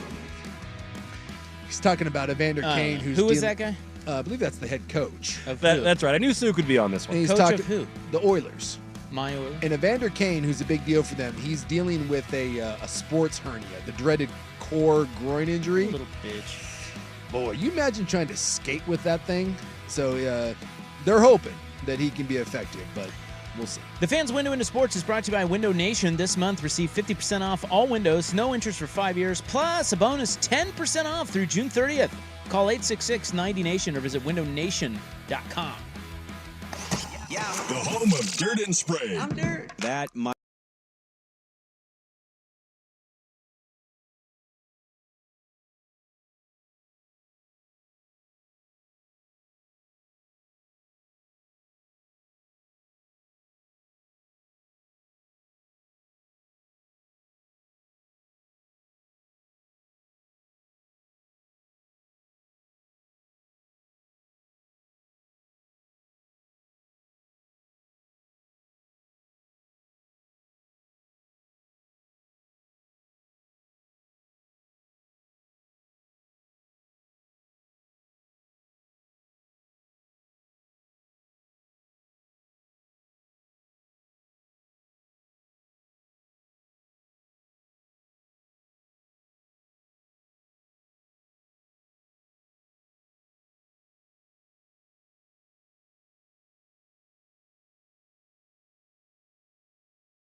then the dude pops up. Oh boy. The Stanley Cup's in the building. Look at that. Except I don't want it to be, keep it in the case. Because if Florida wins, then, boo. There is a $7 million mansion on a former golf course that comes with 2 fairways. You get 2 holes of the golf course. Wait. I only get the fairways? Do I get the tee box and the green? No, well, it's not a golf course anymore. Oh. So that's you're lying to me. You're lying to me. Well, you could make it a golf course. But it's not. It's not. I don't like that. But they used to be fairways. You know what? I'm out. I was thinking about it, but I assumed it came with 2 complete golf holes ready to go. You're telling me there's potential for golf holes, and I don't like that. So this guy, Gerald Rowlett of Westlake Development Group, he's one of those developers you read about. Yeah, those guys. He's been building custom homes in the Northwest for 35 years. He doesn't golf, but he knows a stellar property when he sees one. And so he recently bought part of the former Westland golf course. And he is going to transform it into a residential estate with 2 fairways in the backyard. It's 13 acres. It's at, it's on Southwest Mountain Road, and it is currently for sale for between 6 and 7 million, depending on the buyer's wishes for the custom home. Well, part of my custom home is finish that damn thing and give me the 2 holes, and maybe I'm considering it. I remember once they did like an MTV like Cribs with Ricky Fowler, and Fowler lives in Florida, and you walk out his front door, and Ricky Fowler has I want to say 2 holes. It's like a little par 3 thing that he just walks out of his front door, and he can play a hole or 2 of golf. That is worth $7 million. This thing here, you're developing anyways. Let's go. The parcel is part of the closed Sandallee Golf Course in the coveted Stafford area. Oh, I used to play that goat track. Did you? Yeah. Yeah. They closed it down, and now you can buy a home, and it's a good little value for a while. Was it? Yeah. I've never heard of it. Oh, yeah. I played it half a dozen times. By the way, well, now you can have it. Ricky's house is $20 million, so yeah. Apparently it costs. I don't think that's the nicest or biggest house in that area, though. Have you seen that area where they live? He's in the Jupiter, Florida. Yeah, where all the golfers live. Yeah, you think his house is like? Do you think people make fun of him? I think Dustin Johnson makes fun of him. It's like, really? You have a little par 3 hole? Well, I read an article. Okay, Ricky. I read an article in Golf, I don't know, Digest or something. They did an article on where those guys live in Jupiter. Yeah. Dude, it is unbelievable.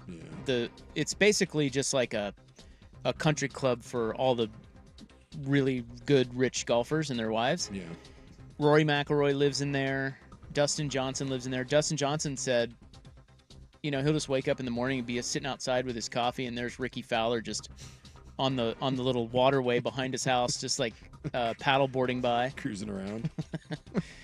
But it's a whole scene, man. What they have going on in Jupiter. You're kind of weird to live in this like perfect little utopia with all your coworkers, you know? Oh, yeah, it would. By the way, this is kind of cool. So I was looking at Ricky Fowler's house. So what if the fan guys bought this house and we all just lived there together? And we never have to go home. It's like your buddies and you buying a bar. There goes Sook walking the dog. Isaac's in a kayak or he's putting. So Fowler's house obviously is on the water, right? It's on one of the channels. He's got its dock. So I'm looking here. So there's 5.5 miles of navigatable waterways that all connect this. Guess who lives across the water from Ricky Fowler? Dustin Johnson. Yeah, that's what he said. Yeah, I looked up Dustin Johnson's house. Literally, yeah, they're facing each other. Yeah, it looked like you could swim from Dustin Johnson's house and doggy paddle over to Ricky Fowler's, which is. Do you think they ever have like hammered? They have to have, right? Oh, guaranteed. Oh, see you over there, bro. Dude, I bet some wild stuff happens in there. Yeah. I mean, not that golfers are like swap wild. wives and stuff. Well, yeah, look, like stuff like that. All I'm saying is, if you live next to DJ and Paulina, I think you want to be invited. You know, my dream is to get invited to one of those bird mask parties at a Richie Rich's house. I'm guessing Dustin Johnson has some cool parties where a lot of stuff goes down. Just saying. But I think that's kind of cool. Their houses literally their docks they're like perfectly lined up.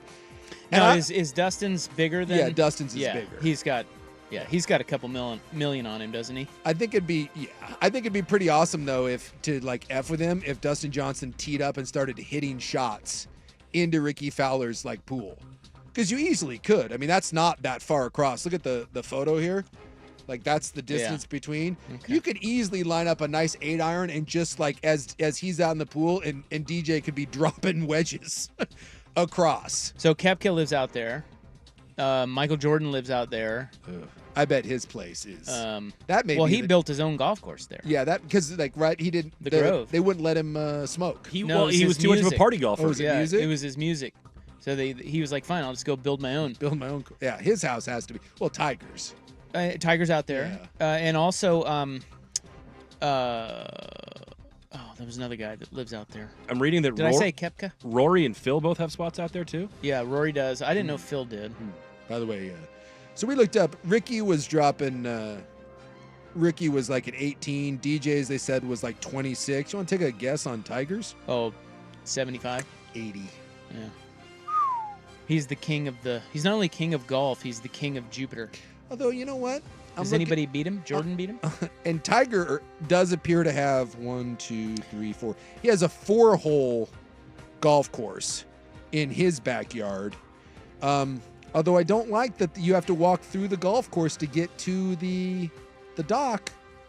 You wouldn't buy that property. The dock's a little inconvenient to get to. When does it? So you said backyard. When does it become an actual golf course? Well, let me ask you. He's got 4 bunkers, 4 separate fairways. I mean, that's a wow. Is that a? That's not a golf. I think it's just a practice area. I mean, those are 4 separate Come on, holes. Tiger. Tiger. 9? Do you have to get a full 9? Yeah, maybe 9. That Rob's poo-pooing Yeah, the it's 4 fine. sound traps and 4 fairways. That Golf Digest story is called Jupe Life. It's worth a read if you want to see how these bros live out there. And I noticed they did put a black guy in the photo of them all partying. Black, please. Thank you. I do like that Tiger bought when he bought the property, there was a 9,000 square foot mansion on it. He tore it down because he wanted to build a 14,000 square foot mansion. Oh, Ernie Els Oh, Ernie's out there? is out there. Must be nice. Note to self, move to Jupiter. Oh, they ain't letting you in there. As a matter of fact, in the article, I can't remember really the deets, but they were talking about the young guys who try to buy houses out there. No good. Young players, they're like, yeah, get out of here. This ain't for you yet. Win a couple tournaments first, huh? They're not letting Max home out there. Like, what? Get out of here. All right, we are way over. That is in the news. June 21, 2024. The Hot 5 at 5 is next on The Fan. 20 ribeyes for $40 right now. Hey, it's Will Ortner, and I'm at the Vancouver Mall near the Hobby Lobby.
Friday. It's your Sports Bros. Rop, that's me.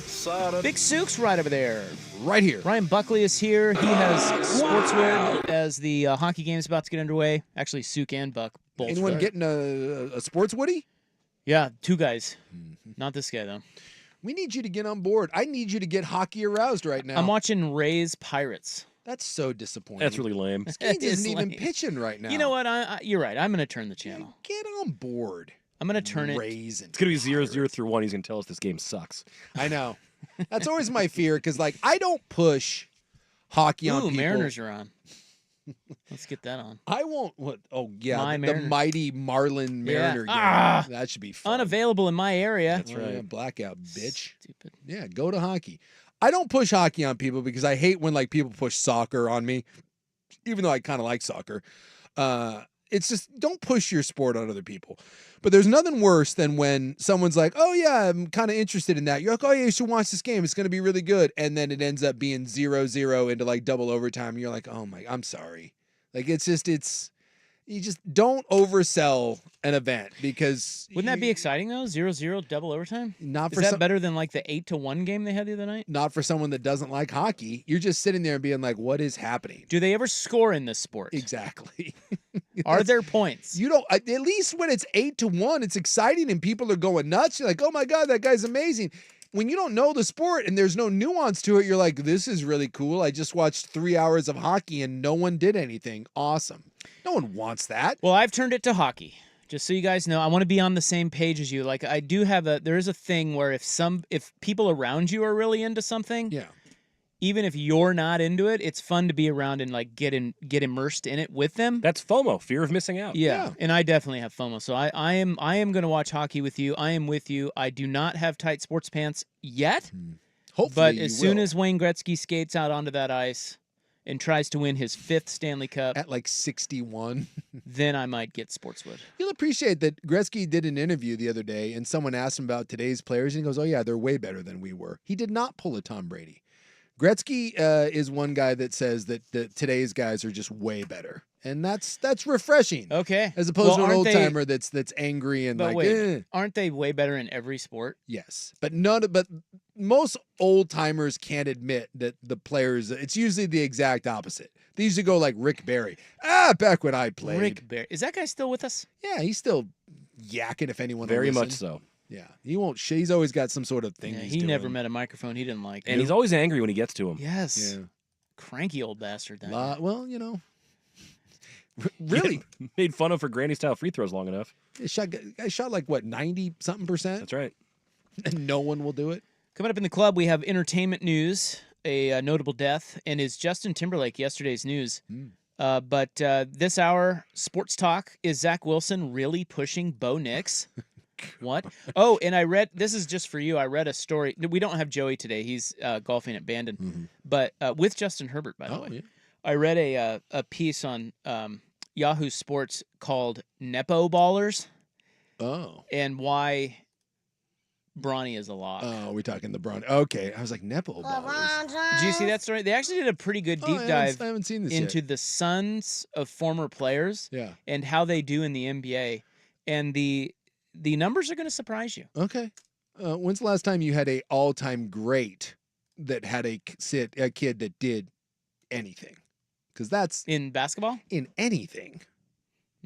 All-time like great. a great player. Because we've had like, Bobby and Barry and we had Ken Griffey, but it's usually the kid being better. Oh, yeah, okay. I'm trying to think of someone that was a Hall of Fame player that was great, that had a kid that was really Well, what about the Holes? Yeah, the Holes. There you go. Oh, and hockey. Gordie Howe's kid is a Hall of Famer. He's not Gordie Howe, but he is in the Hall of Fame. I was thinking like the Fielders, Prince and Cecil Fielder. I mean, Prince was an all-star, and his dad was too. Okay, not an all-timer, but no. solid. I have here the 25 most talented athlete offspring. I did see too where Rich Paul, the agent, he was trying to justify the Bronny James like turning down all workouts. He's only worked out for Phoenix and LA. Listen to that guy try to spin what they're doing without just being like, yeah, we're forcing the Lakers to draft Bronny James. It was adorable. Did you? Oh, sorry, go ahead. Yeah, I was just looking at this list. Could you make a case for Layla Ali? Oh no, she was just She wasn't great? Yeah, I mean, I'm not saying she was Muhammad, but I mean, women's boxing. Yeah, she was okay. Yeah. I mean, I think women's boxing just isn't really a big thing. But yeah, she boxed. The Alous, Moises Alou. Oh, there you go. Yeah. He was better than his dad, He was better than his pop. And that's usually the way it goes. The kid is almost always better than the Boones. Bob Boone was a good player. Was Brett? Well, I think they were pretty comparable. Well, and Bob didn't have all the Get Aaron out of there. He wasn't that great. Bob didn't have all the juice. The juice. Yeah, like if you take his steroids out of Brett, he wasn't Bob. Well, what about a kid playing in the Stanley Cup Finals right now, Keith and Matthew Tkachuk? Yeah, neither one of them is nearly as good as Chris Pop. Long, Howie Long. Yeah, again, not anywhere near as good as the dad, but both very good players. Yeah. I mean, both Pro Bowlers. That's pretty That's good a because good you had one. two sons, much like the Oh, Tkachuks. I got another one. Kellen Winslow. Yes, before the murders and rapes, or no, Yep. not murders, just rapes. Yeah, you confused him with Aaron Hernandez. I'm sorry. Easy Yeah, to conflate. his kid was good. And he was good. They were pretty similar. Yeah. Oh, yeah, I don't know. What the dad was much. So better, are we but- blowing up your theory? The Matthews, that's a good one. Yeah, a lot of Matthews. Clay. Yeah, it's what I still say that the dad is usually typically significantly yeah. better, but it's Some more of these it's are- more muddled than I would have Yeah. thought. I'm not even to the top 10 yet. You want the top 10 on Yeah, this? what's the top I'm- 10? I'm scrolling. We got the Unsers. Oh, I don't know. I've heard. Grant Hill was better than Calvin. Yeah. We've got the Earnhardts. That's a good one. Yeah, but Steph was a hell of a lot better than Del Curry. Del Curry was an all-star.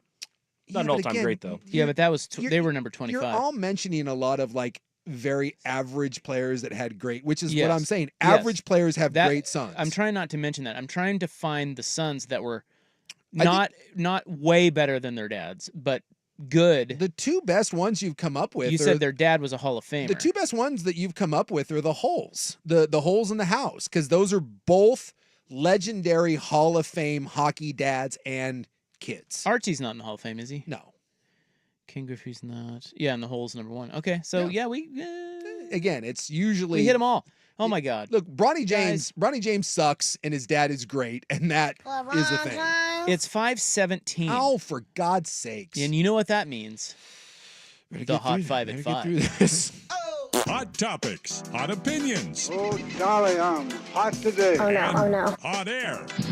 It's time for the Hot 5 at 5. That's hot. The Hot 5 at 5 on Primetime with Isaac and Sue. No, I mean it. That's very hot. The Hot 5 at 5 with Isaac and Sue. Brought to you on The Fan by Victor Rico's Mexican Food, the most popular burrito spot in Oregon. Online at victorricos.com. Number 5. Well, the Mets have rattled off 12 of 15. They walloped the Cubbies today at Wrigley. All because of Grimace. They are now only 2 games under 500, the Mets. Grimace throws out the first pitch. Next thing you know, Mets red hot. Only 13 and a half games back. Hey, what about the wild card, jerk? Only 13 teams to pass. But you're doing How great. many games back? 2. Yeah, where does Fox News spin that? They're 2 games back of the wild card. I think 2. Braves lead the Yankees 5-1. Good little matchup there in the Bronx, top of the 4th. Braves already have 9 hits. Mariners have jumped out to a 2-0 lead in Miami on the Marlins. That is the top of the 5th. M's still leading by a pretty good margin in the AL West. Guardians over the Blue Jays 7-0, bottom of the 3rd. And the Diamondbacks lead the Phillies 4-2 in the 4th. Hey, jerkface. Yes. Half a game back. Oh, is that all? Half a game Really? back. Of the they're 30. They're what? And they're 36 what? and 38, and they're a half a game back. Yeah, but of they the have to- St. Louis Cardinals you're that are right. 37 and 37. Dude, I thought they had to climb a bunch of teams. They don't.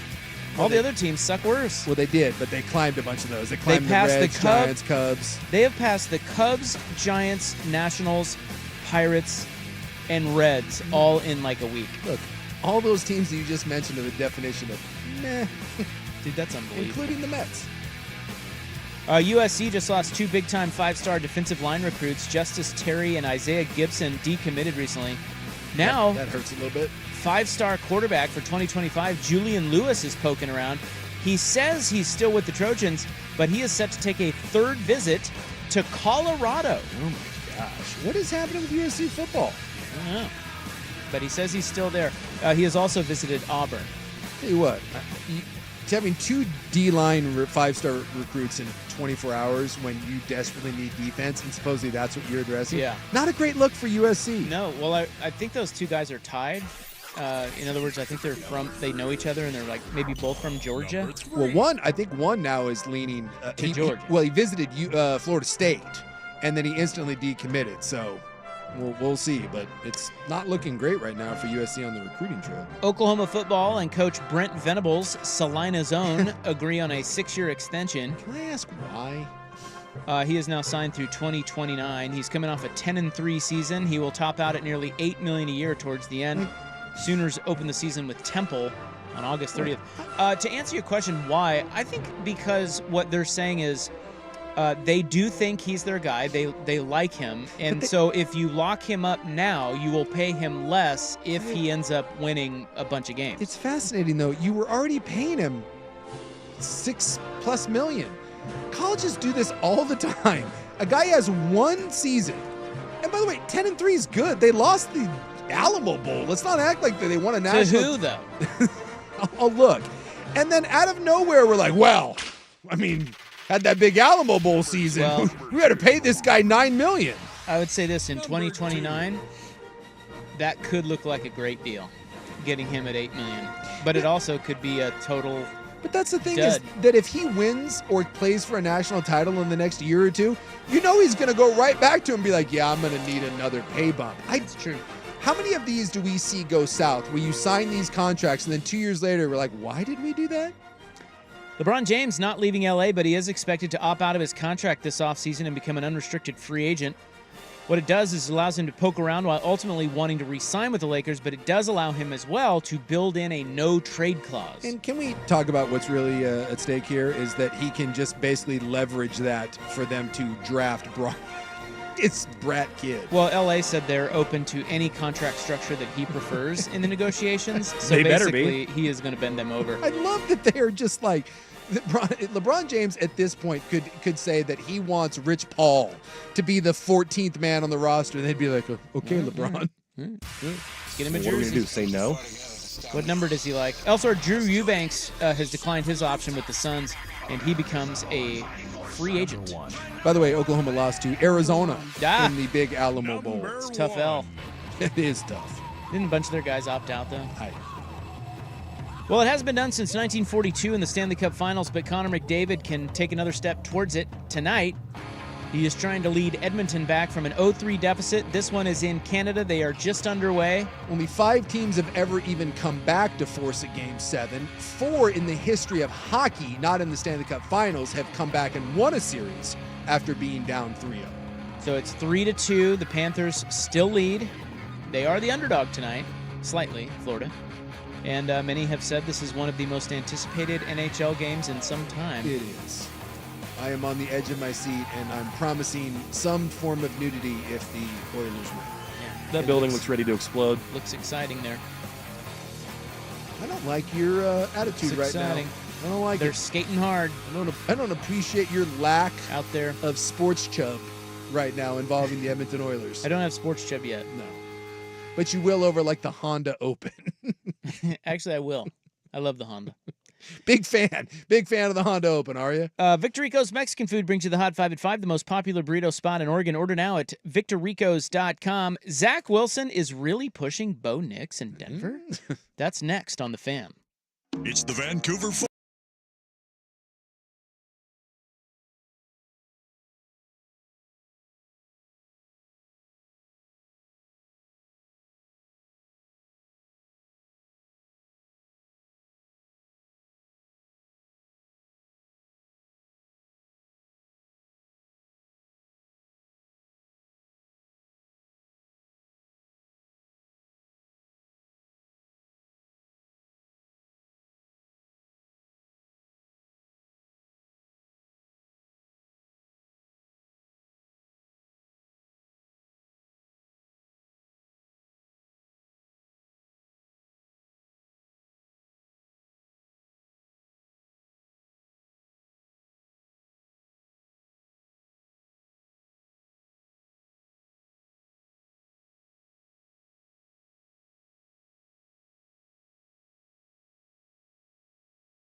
Joey Harrington, he will not be with us today. He is golfing with Justin Herbert and other fine Pac-12 athletes, former Pac-12 athletes, at Bandon Dunes. Battle of Bandon, right? Battle of Bandon.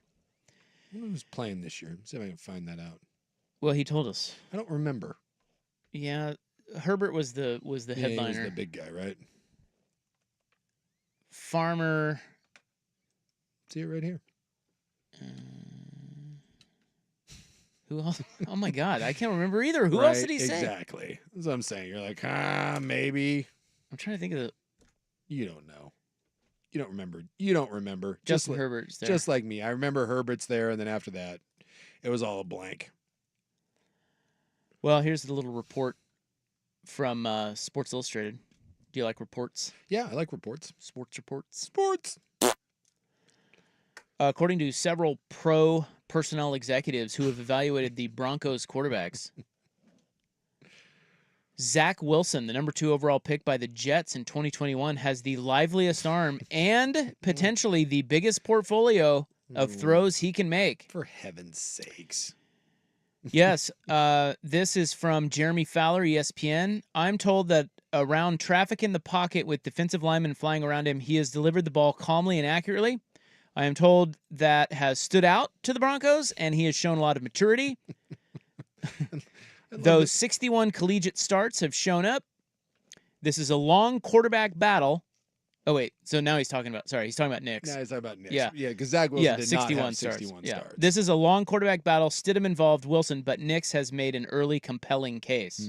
So that goes against counter to what the so we originally had we were saying Zach Wilson has the lively arm and the biggest upside or whatever. And that was I'm sorry, that was confusing. ESPN's Jeff Legwold said, according to several pro personnel executives who evaluated the Broncos quarterbacks, Wilson has the liveliest arm and potentially the biggest portfolio of throws he can make.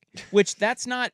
No, isn't that? It's always we knew that before. That's why he got drafted. He has a big arm and he could scramble around and he could make all the throws from different angles. The problem is that when he gets in an NFL game, he sucks. That's why this time of the year it's so ridiculous because you're just in OTAs and you can't hit the quarterback and you're not under pressure and the quarterback's in your and then the coach is in the quarterback's ear.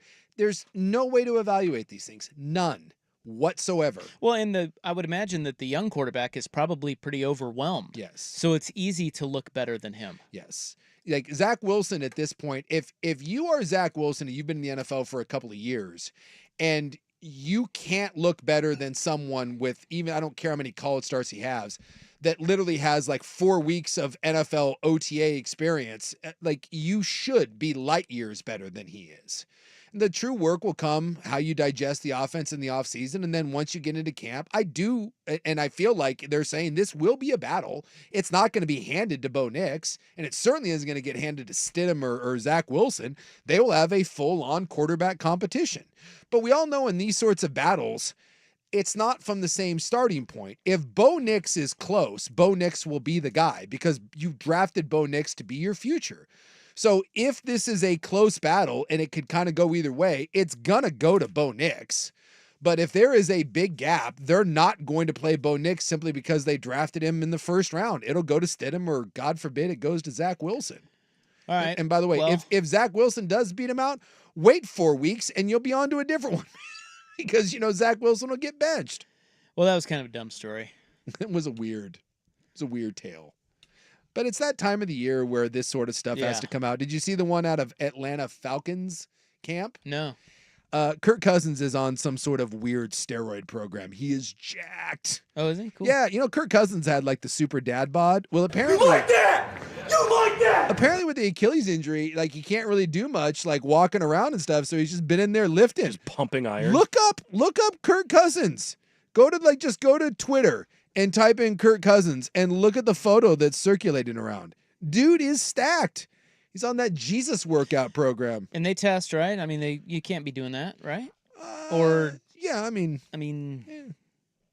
like how much performance enhancing drug is in football? A lot. Yeah, he looks bigger for sure. He's all veiny. He looks like a different person. Like if I took off the number, you'd think that was a linebacker or a safety. It doesn't look like quarterback, and it doesn't look like Kirk Cousins. Dude's got a square old jaw. He looks like Captain America, for God's sakes. Well, he's always had that jaw. That's a whole... I mean, I don't know. He looks bigger. He doesn't look... Think he still shops at Kohl's? I do. Yeah. Kohl's cash is important to him. Hey, there's nothing wrong with Kohl's. Kohl's makes a... I'm wearing a Kohl's t-shirt right now. The Sonoma soft V-neck is a staple in the Sucanic wardrobe. Big fan. I just throw them away every year and go buy new ones. All right, let's talk nepo ballers. Let's. Coming up next, Bronny's a lock. Here's Buck.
Well, I think they ought to fire the Oilers coach.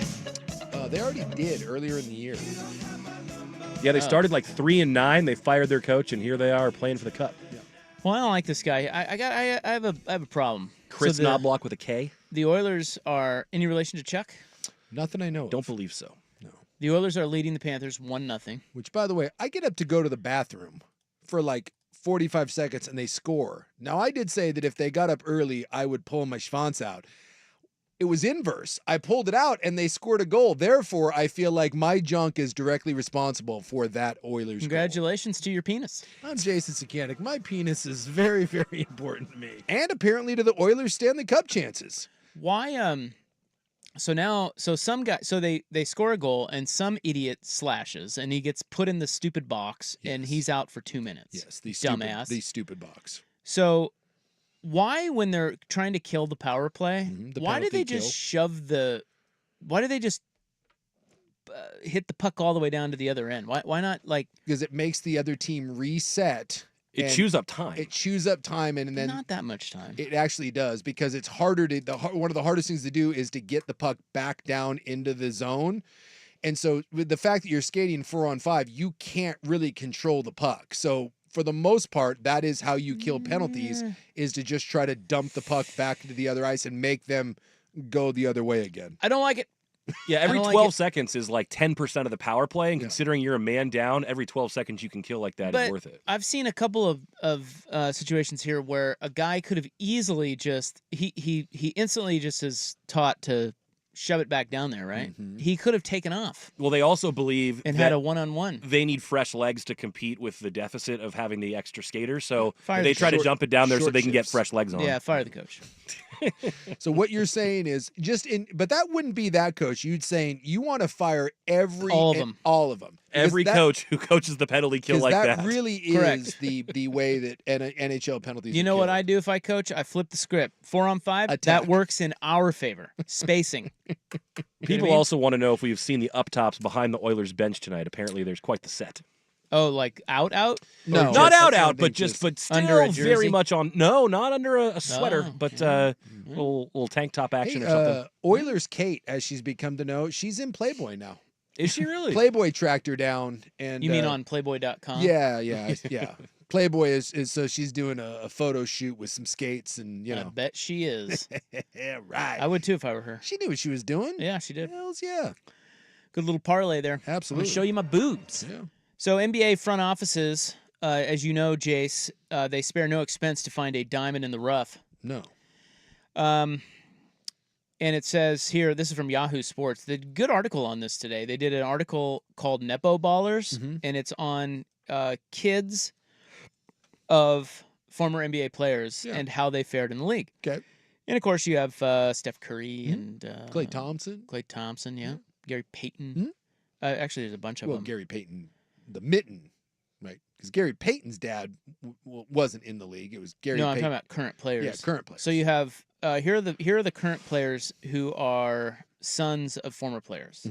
You have Cole Anthony, Bol, Devin Booker, Jalen Brunson. Who is Devin Booker's dad? His name is Melvin Booker. Don't know him at all, nor do I know Brunson's dad. Yeah, you don't know. You remember Rick Brunson? Rick Brunson? Should I remember Rick Brunson? Yeah, he wasn't. He's not that old. You're making it seem like Rick Brunson Dude, is Rick Brunson, when I was in college, he played at Temple, and they came into Allen Fieldhouse and beat Kansas in Allen Fieldhouse, and it was the damnedest thing. Rick Brunson was on that team. They had 3 guards. Rick, shut up. Rick Brunson was averaged awesome. 3 points and 1 rebound a Dude, game. I'm telling you, he was 3 awesome. points and 1 rebound. LeVar Ball was really great, too. You don't understand how important those 3 points were. I love how Rob's like, you don't remember Rick Brunson? No, I don't remember his you 3 don't either, points. Rob. Well, it's not as an NBA player. I remember him as a college player, and he was a hell of a college. Those Temple teams, I'm surprised you don't remember those Temple teams.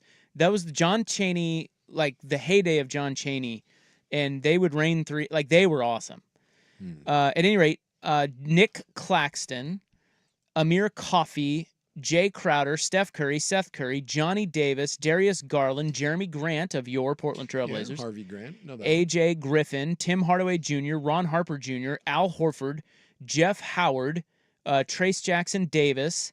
Are we saying that genetics plays a role here? Jaren Jackson Jr., Luke Cornett, Boy, that's a lot. Kevin Love, Kenyon Martin Jr., Wesley Matthews Jr., Larry Nance Jr., Pete Nance, Gary Payton II, Scottie Pippen Jr., DeMontis Sabonis, Jabari Smith Jr., Garrett Temple, Klay Thompson, Gary Trent Jr., Jabari Walker, and Andrew Wiggins. Wow, boy, that is way more. Way more than you thought. Way more than I would have thought. Because Not even close. Some of their daddies, it's like, I don't remember Mitchell Wiggins. Well, I don't remember Rick Brunson either, but apparently you do.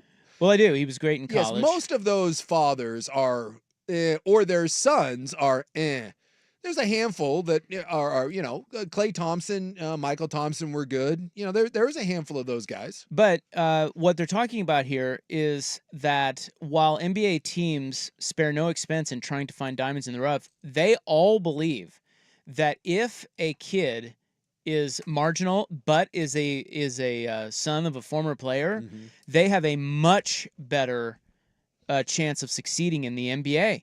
They all believe, like, here's a quote from an executive. They said here on Sports Talk Radio. Sports. On the fan. On fan, ready for you. Well, I really enjoy the show. Thank you. Bye. One GM told Yahoo Sports about Nepo ballers growing up around the game. It's a ridiculous advantage. You have a much better chance to make it if you have a parent who played in the NBA. Makes sense. So they ran the numbers, and it says which college yields the best draft value. Well, it's actually not a college. It's the fact that their dad played in the NBA. It's your dad's bag. Beats all the colleges. So since the 1989 draft, prospects whose fathers played in the NBA on average outperformed their draft slot by 30% compared to what players typically yield at a particular draft slot. As a comparison, no other college has done better as a cohort. Their minimum here is 25 or more draft selections. Fathers played in the NBA. There are 68 players, and they are outperforming their draft slot by 30%. Next best is players from Kentucky, 62 players who have outperformed their draft slot by 26%. Texas, 25%, UCLA, 24%, and on down the list to negative. That's like Syracuse players are terrible. Kansas players aren't great, minus 16. It does kind of make sense in that the genetics matter. Genetics, and then you're raised around the game, and you're raised with resources. And I think the second part is the key part, is just being around the game. Well, how many times do you, like, I'm thinking back to, like, when I went into college, and then when I attempted to go into the NFL, I look back now, and, dude, I'm almost embarrassed at how I went about it. Like, if I could sit down, my son's a tiny Asian man, so, like, there's not a lot of NFL O-lineman potential there. He's like 5'9", 140 pounds. But if my son were an NFL prospect and was an O-lineman, I guarantee that I could prepare him 100 times better than when I was coming out. I look back at how I got ready for the combine. I look back at how I looked at nutrition. I look back at how I viewed working out, how I viewed all of those things. And I'm almost embarrassed at how ignorant I was. And I'm not saying like, if I would have done this or I would have done that, but I could have given myself a way, way better chance to make it had I had a better knowledge pool. And having a father, I totally see where that is just a giant advantage. It says not only are legacy players better performers on average, as a group, they tend to have longer careers. Of the 20 legacy players selected in the 1989 through 2005 drafts, the average career length was 9 seasons. All other draftees averaged 6.7 years in the league. 10 players last at least 10 years. Dads who played in the 90s are seeing their sons thrive. Consider the Portland Trailblazers roster that made the playoffs in 1996. It featured 3 athletes whose sons would go on to become NBA players. Arvydas and his son, DeMontis, Gary Trent and his son, Gary Trent Jr., and Harvey Grant and his 2 sons, Jeremy and Jarian. Now, Sabas by the way, that may be the best combo father-son, because Sabonis is an all-NBA guy and is, a hell of a player. And then, his dad was great, even with the injuries. But what they're saying is that none of those guys we just mentioned were top 10 picks. And so oftentimes GMs, some of these guys, they don't have the college success or some measurables lack, i.e. Bronny. Yeah. But they're drafted lower and they end up being better better steals. Sure. Based on where they're drafted. Yeah, but again, I guess I just go back with Bronny and I just say, dude, if his name isn't Bronny James, he's not draftable. Like that's different than someone that works their way into the league. I honestly have never seen in my lifetime, I've never seen anything quite like this. The Bronny James thing is unique. It is one of one. I have never seen someone who everyone universally agrees this is not an NBA player, but we're having to treat him like an NBA player. He will be on an NBA roster simply because of who his dad is. I've never seen it. I've never in baseball. Sometimes you get like the Mike Piazza thing where you get drafted like in the 52nd round as a joke, as a favor to someone's uncle. But spending a when there's only 2 rounds in a draft, find me one other sport where a very, very marginal NBA or any prospect was drafted simply because of who their father was. There's no one on that list that even compares to this. Well, a lot of them in here. This is kind of a long read. It's worth checking out. Where was it at again? Yahoo. Yahoo. I'll yeah, have to it's read called that. Nepo I'm Baller. intrigued by that. Yeah, it's interesting. I mean, it goes into a lot of stuff like Dale Davis's kid. Is it Trace Jackson Davis? Warriors? Trace Jackson Davis is on the Warriors. Yeah, that's Dale Davis's kid. Oh, I can't say I Didn't knew realize that. I didn't know that. He says once he started getting on the national radar, the criticism comes. And he said people would try to tear him down because of who he was and who his dad was. And they're often told that they get it easy because he says they're hardened by the hate. He said, as I got older and older, it was, you'll never be what your dad was. You'll never be an NBA player. You'll never be this. You'll never be that. I know for me, I played with a chip because I felt I was disrespected. Yeah, I can see that. Well, and I know that he's like all-world superstar now, but I've heard Steph Curry talk about this, that basically, if I didn't know how to do it the way that my dad taught me, I'm not sure I ever would have even made it in the league, let alone become this huge player. Well, he is an interesting case study. Because he didn't get an scholarship offer? I mean, well, he yeah, dated look at him. Look at him. I mean, like, you could say that, dude, that's a great one. Because his body, his size... That he should not be in the NBA. He couldn't get a Power 5 scholarship offer, and he wanted to go to his dad's alma mater, Virginia Tech, which is not a big powerhouse. And they were like, yeah, preferred walk-on if you want to. And he's like, no. Had to go to Davidson. And now look. Yeah. He's one of the best shooters of all time, if not the best. He is the best shooter and one of the top, probably, 2 or 3 point guards of all time. That is crazy. And he does credit a lot of that. Like you said, I've heard him talk about that with being around his dad. Like knowing how to practice, knowing how to impress people, knowing how to make it at the next level, like little tricks of the trade, things, work ethic, all that stuff. Yeah, someone brought up on the Vancouver Forward text line, like Griffey, who was raised around his dad and in clubhouses. Barry Bonds talks about this too. Imagine, you're Griffey and you're walking around and, he was around those Reds teams with, Concepcion and George Foster and Pete Rose and one you probably saw and heard some stuff. But Johnny Bench. Imagine getting to pick the brain when you're 10, 11, 12 years old and it's those guys. I cannot imagine what that's like to have that kind of, I don't know, influence and coaching and like just the idea that it's a reality. Like when you're growing up, like we get a lot of people like, oh, I'm going to play in the NBA or oh, I'm going to play in the NFL, but it's a pipe dream. But for those kids, it's not a pipe dream. For those kids, it's their reality. I mean, they see it on a day-to-day basis. It's it's crazy to see that. I wonder if the other sports are that riddled with I don't know. with offspring. The NFL has plenty of it. I mean, I see it all the time, even like now, like in the NFL, like who is it? Ryan Clark, Jerome Bettis, and Plaxico Burress's kids all committed to Notre Dame. They're all in one class. I was like, oh, that's not bad lineage right there. One other nugget on Bronny, they say he's not the only second generation player who is projected to be drafted. They have Kristen Peak. Oh, Yahoo Sports draft analyst Kristen Peak has projected Bronny to be selected 55th, but also Kentucky's Reed Shepard, who is the son of Jeff Shepard, and Providence's Devin Carter, who is the son of Anthony Carter. They are potential top 10 picks.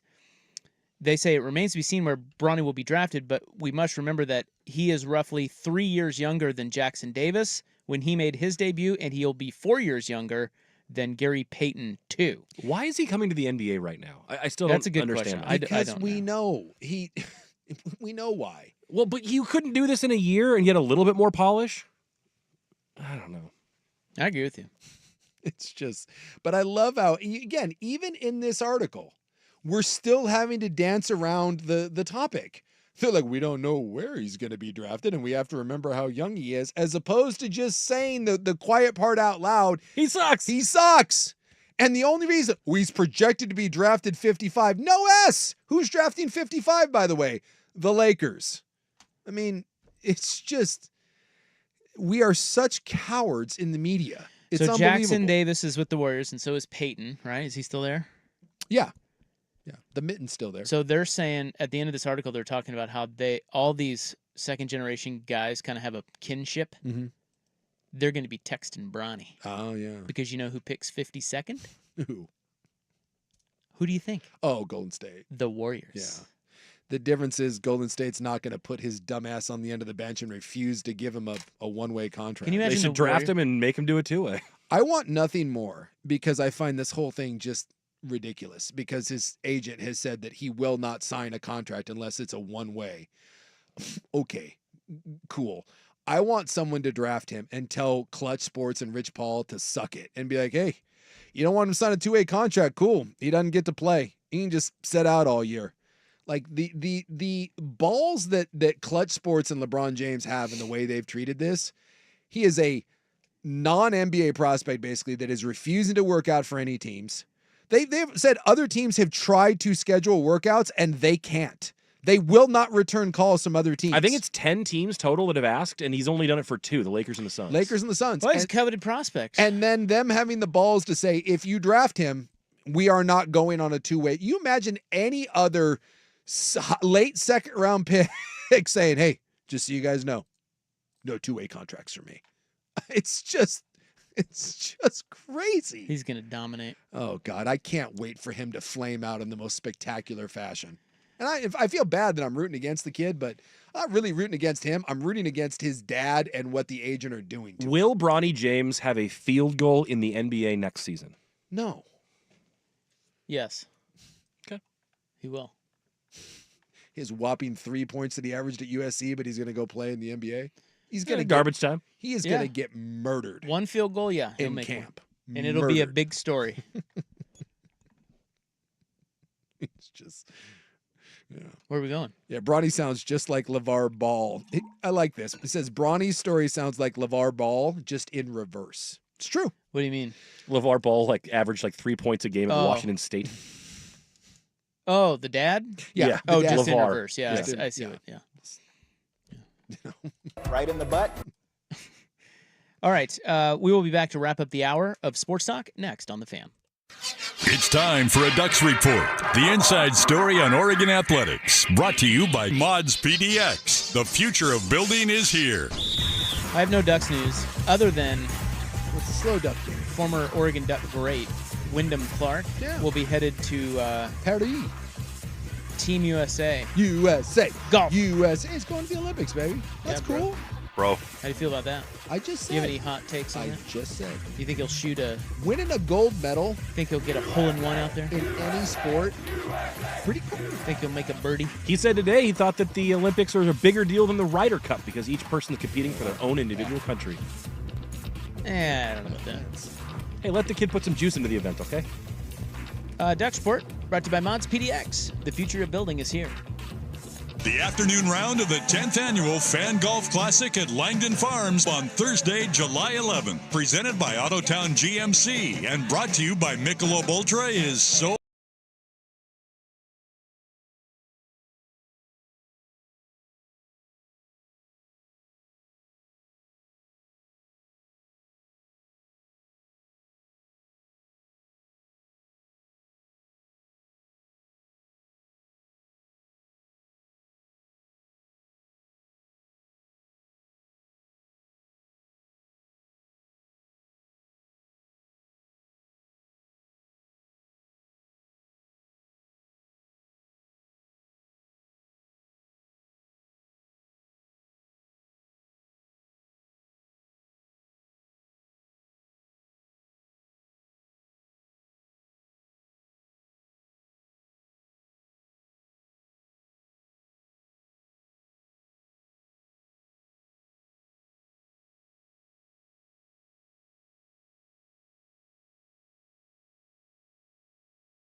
snacking up on us here. We got the Justin Timberlake DWI. Yeah, he out had in the Hamptons. Well, he had quite the combination going on in his bloodstream. He had what? He had like Molly. He had some poppers. He had a bunch of booze. He had an HIV drug in his system. So I was reading about him. They were saying that he goes hard. They were saying that his ticket. So he's on tour. Yeah, it ain't selling. It's not selling at all. No, and they're his album El Flapoed. Yeah. So is he yesterday's news? I didn't know this about him. It kind of feels that way. What happened to Justin Timberlake? I remember a number of years ago that Timberlake came through, and this is years and years ago, and my daughter wanted to go, and I could not procure tickets. Dude, that thing was a mother bear to He was get. a big deal. He was a big freaking deal, but I guess he took some heat after the Britney Spears thing. Remember, Britney said that Timberlake made her get an abortion. So that took some that didn't do so well for him. And then he just was gone for a while. I don't know when the last time he put out music, but boy, he came back and like no one cares anymore. For a while, he was like the thing. You know, he was doing the Super Bowl halftime show. He was making movies. He was do records. Yeah. That guy could do no wrong. Maybe he's just mailed it in, sitting on a pile of money, doing drugs, calling it a day. Hollywood's a fickle bitch, man. I guess not. They take what you will. Well, I mean, he's got a lot of fans. Like, if he were putting out good stuff, I would imagine. I guess he's not. I don't know. Well, that's what I mean. Like, if he were, I think he would still be, A-lister. But yeah, I don't know. I haven't. Seems he has fallen from grace. Yeah. Well, and here's the DUI arrest. They said, but like there was a report I read that, and again, it's a report. Take it for what it's worth. But they said that he was not doing well. That he was kind of freaking out about this. And I know you've got a lot of money, and if he's smart, he never has to worry about money again. But dude, I'm guessing that is something that's a lot harder for people to comprehend. To be that big, that famous, and to be that popular, and then overnight, seemingly for no reason, like no one likes you? I don't know that no one likes him. It's just he's not. It's trending the wrong way. I read a thing recently on Travolta. Johnny T? I don't know what you think about Johnny T. My guy, Johnny T? Johnny T, hey! I want to like John Travolta, but I don't know enough about him. Well, the Scientology stuff is weird. That is weird. He believes in some weird stuff. That is weird. But every time I see him, I find him delightful. Yeah. Because he's usually putting on, he's on, when he's in front of the camera, he's great. Sure. He's gold. Seems like a nice guy. Been through a lot. Lost his wife, lost Good his human. kid. He's been through some stuff. Yeah. I was reading an article on Quentin Tarantino, and that led me to an article on John Travolta. It's kind of one of those. Another JT. And I really like Tarantino. I find him to be fascinating. And he was telling a story about Travolta, and so that kind of went down this rabbit hole. And Travolta talked about it when he got hired to do Pulp Fiction. Travolta talks about it because this is what Tarantino was saying. He goes, I told Harvey Weinstein that I would not make Pulp Fiction unless it was John Travolta. And there was major pushback. And Travolta was like, no. He was like, this needs to be Travolta or Tarantino? Or Tarantino goes, this needs to be Travolta. He had originally wrote it, I think, for Michael Madsen. And when Madsen couldn't do it because of something else, he goes, it's Travolta. And he stuck by his guns. And then I ended up reading about Travolta, and he goes, you have no idea what that meant to me. Because he goes, at that point, no one would touch me. And he talked about how dark and despair it was, because Travolta was a big deal, obviously, from Grease and Saturday Night Fever, and Travolta was the balls. And he said that he could not land a role in anything. No one would return his calls. And when a director would want to hire him, the studio would say no. Imagine that. A director being like, hey, man, I just got you this part. And then calling back and be like, yeah, the studio says no, we're not touching you. And Travolta talked about what an absolute mind that was. And that Tarantino basically saying, no, it's either this or we're not doing it. That absolutely changed his life. And, I don't care how big you are. If you're Travolta or you're Justin Timberlake or one of these guys, and all of a sudden, like, you're not selling tickets, your movies aren't doing well, you get a DUI here and people are making fun of you, all the Britney Spears hate's coming your way. Dude, I'll bet you Timberlake is going through it right now, which is, again, maybe one of the reasons why you end up with a DUI with all that crap in your system. The dude's struggling. Jessica Biel not happy, according to reports. Yeah. Just pissed off at him. Yeah. Jessica Biel's hot. Yep. That is confirmed. But I guess, yeah, they're having some stuff. And just because you're worth a lot of money, by the way, doesn't mean that your life is happy and that everything is going great and that you are above depression or, going through things. In fact, not saying he's offing himself or anything, but suicide is a wealthy person's disease. People that have success and that have money and stuff commit suicide at a much higher rate than people that are poor.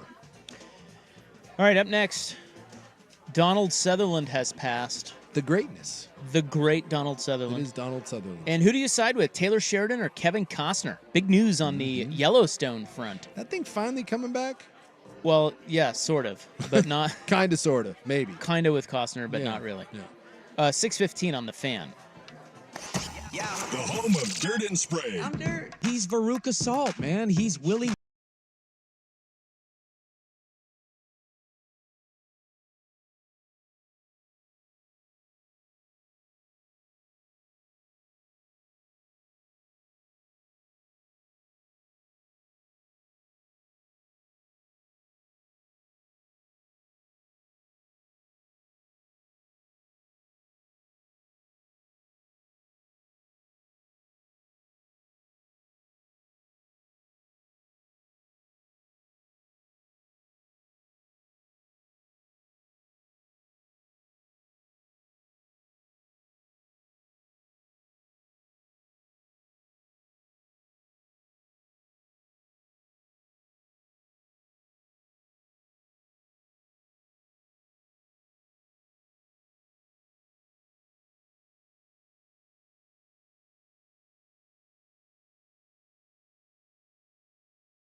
Better career, Donald or Kiefer? No, Kiefer.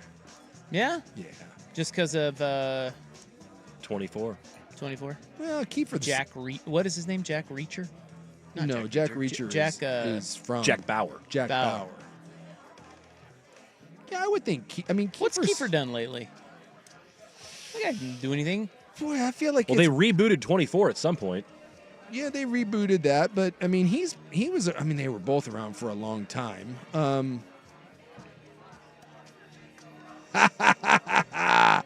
gonna have to retake it out again. They waved off the Panthers' goal. Back to 2-0 Edmonton. Head coach? God, that's some home cooking right there. Why did they wave that off? Offsides on the entry. They reviewed it. Yeah, you can't do that. That Coach makes is me pissed. happy. Look at that Panthers coach. Oh yeah, he's losing it. I'm trying to look. I'm here I like on. that hockey coaches wear suits.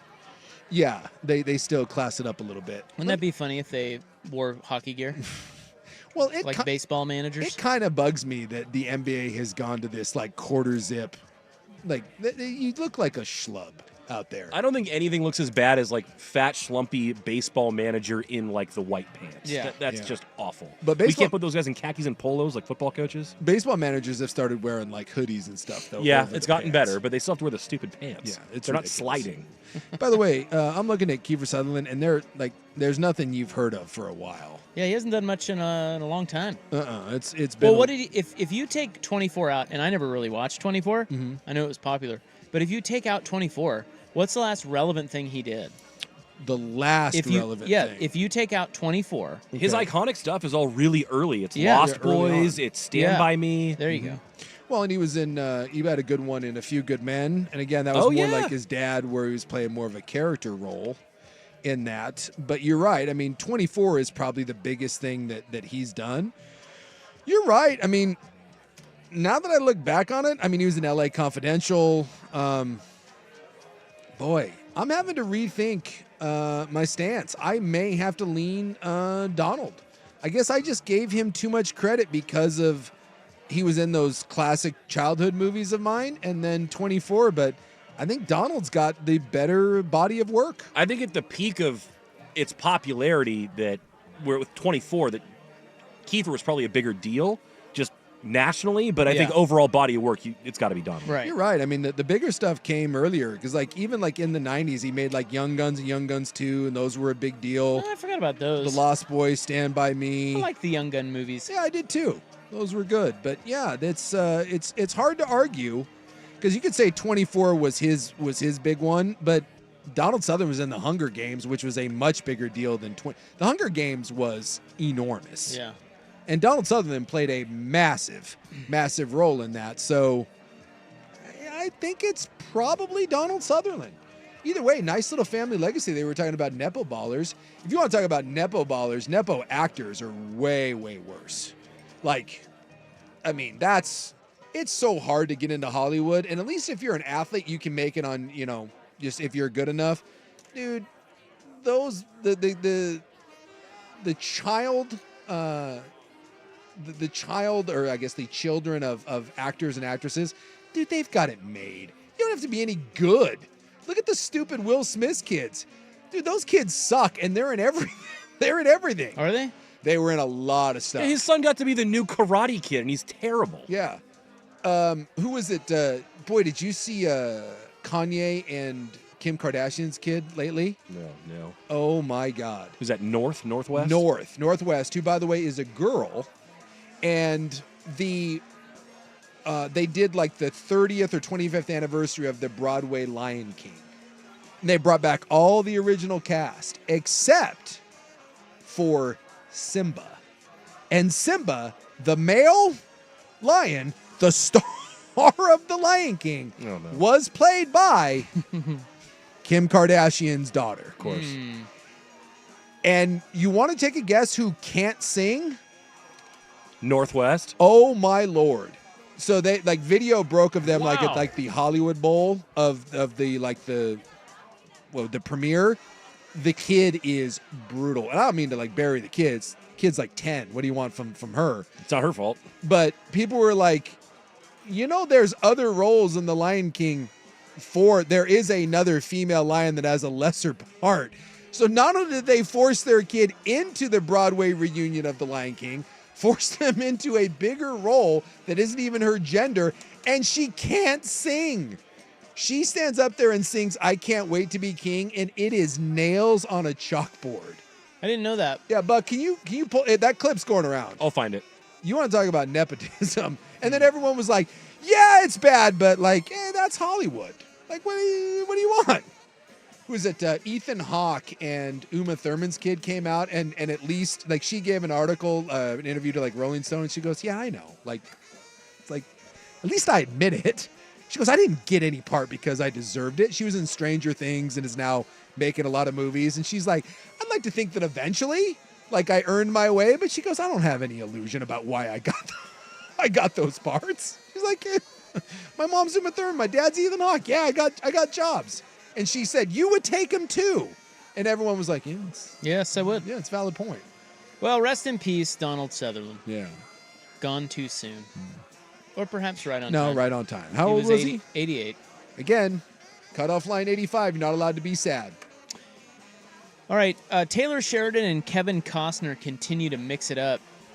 Most recently, Costner has said, and Taylor Sheridan, if you don't know who he is, he's the guy who does Yellowstone. Yeah. By does, do you mean like the showrunner, director, writer, something like that? Does or is he another actor? No. He's in it, but he's the writer. He writes it, he directs it. I just didn't know. He He's does the the whole creator. thing. He shows up in it because he's got a big ego. Oh, yeah, dude, that dude's Oh, so he ego. casts himself in it too? Oh, yeah. I'll he's tell in you there. what. I didn't know if someone could have a bigger ego than Costner, who I love. Meet Sheridan. And I think that's really what's at play That's here. an ego off. Is you've got an ego battle the size of Texas. Yes. And so Costner has now come out and said he is not returning to Yellowstone, which we all kind of knew. Yeah. That whole situation has been weird because they cut the last season into 2 parts and they put out the first part and now they still don't have the second part. That was a long ass time ago. Yep. I don't even remember what the hell happened. I don't either. And it was the biggest show on television. But it's still just one season, part A and part B. So I don't know. Costner came out recently because he's doing this other bit, Horizon, where he dumped a bunch of his own money into I this can't thing. wait. That's coming out like later this month. I'm geeked. Yeah, it looks cool. And he's been at it for a year and a half on that thing. Yep. And he put his own money into it, and it's his baby. Well, he left Yellowstone because Taylor Sheridan wanted to shoot the last bits of Yellowstone when he was doing Horizon. He was like, I'm not doing that. Yeah, he's like, no, go to hell. Well, so then they tried to work it out and tried to accommodate him, and now, I mean, they're not saying a lot of what's gone on. They're just saying, well, we wish him the best. Kevin can't find time to Go to finish hell. Yeah, exactly. But you can tell it's a giant peeing contest because Costner's now saying, well, I will not. He said officially now I will not be back because he's done shooting Horizon. Yep. But Yellowstone 5B hasn't come out yet, and he still says he's not going back. No, what you're supposed to do without the main character who just leaves. How do you write that off? Well, and I think that's part of what Sheridan would say is like, dude, just come I back gotta and- finish. Like, are you there or not? I gotta finish it. The show starts with like a look at like a corpse off a cliff. You're like, there he is. That's There him. he is. This is going to be one of the more awkward write-offs of all time. Charlie Sheen had one of these in 2.5 Men. It is weird because they're gonna have to explain. Well, they've already put out season 5A, and Costner is he's the key guy. He is the guy. So now 5B is going to come out, and he's instantly dead. And you said you didn't remember, but did they leave like I'm assuming some hook at the end of A going into B that's like hinges on what he's gonna do? Yeah, he's the governor. probably, and right? The end of it is they're threatening to either impeach him or kill him, and it's his son. It's his son. The other guy behind it. So they're just gonna come back and be like, he's dead. They got him. With 2.5 Men, they said he got hit by a train. They literally were like, yeah. They came back to his funeral. They never showed him. They're like, yeah, he got hit by a train. It's going to be so bad. That show, by the way, sucks. 2.5 Men? No, Yellowstone. The last, that thing went off the rails. Yeah, it's very... it's bad. It's very much like Dallas. Yeah. Like, It it's was over-the-top soap opera. It was good for a bit and got so popular, and then it just... But it's kind of the same crap over and over. Every time. Yeah, but, I watched it. I'll watch the end of it. It'll just be interesting to see how they handle it. Yeah, that's all I want to see is what they do about Costner. Those spin-offs are pretty good. 1883 and... There have been 2 of them. The first one was 1883, and I thought that one was pretty weak. It was with Tim McGraw. But 1923 was really good. That was Harrison Ford and Helen Mirren, which, by the way, when you get those two, it's going to be pretty good. Yeah, it was it was much better than 1883? And that's why, by the way, Yellowstone was so good at the beginning, because Costner is a freaking star. But then as Costner got less and less involved, it just got dumb.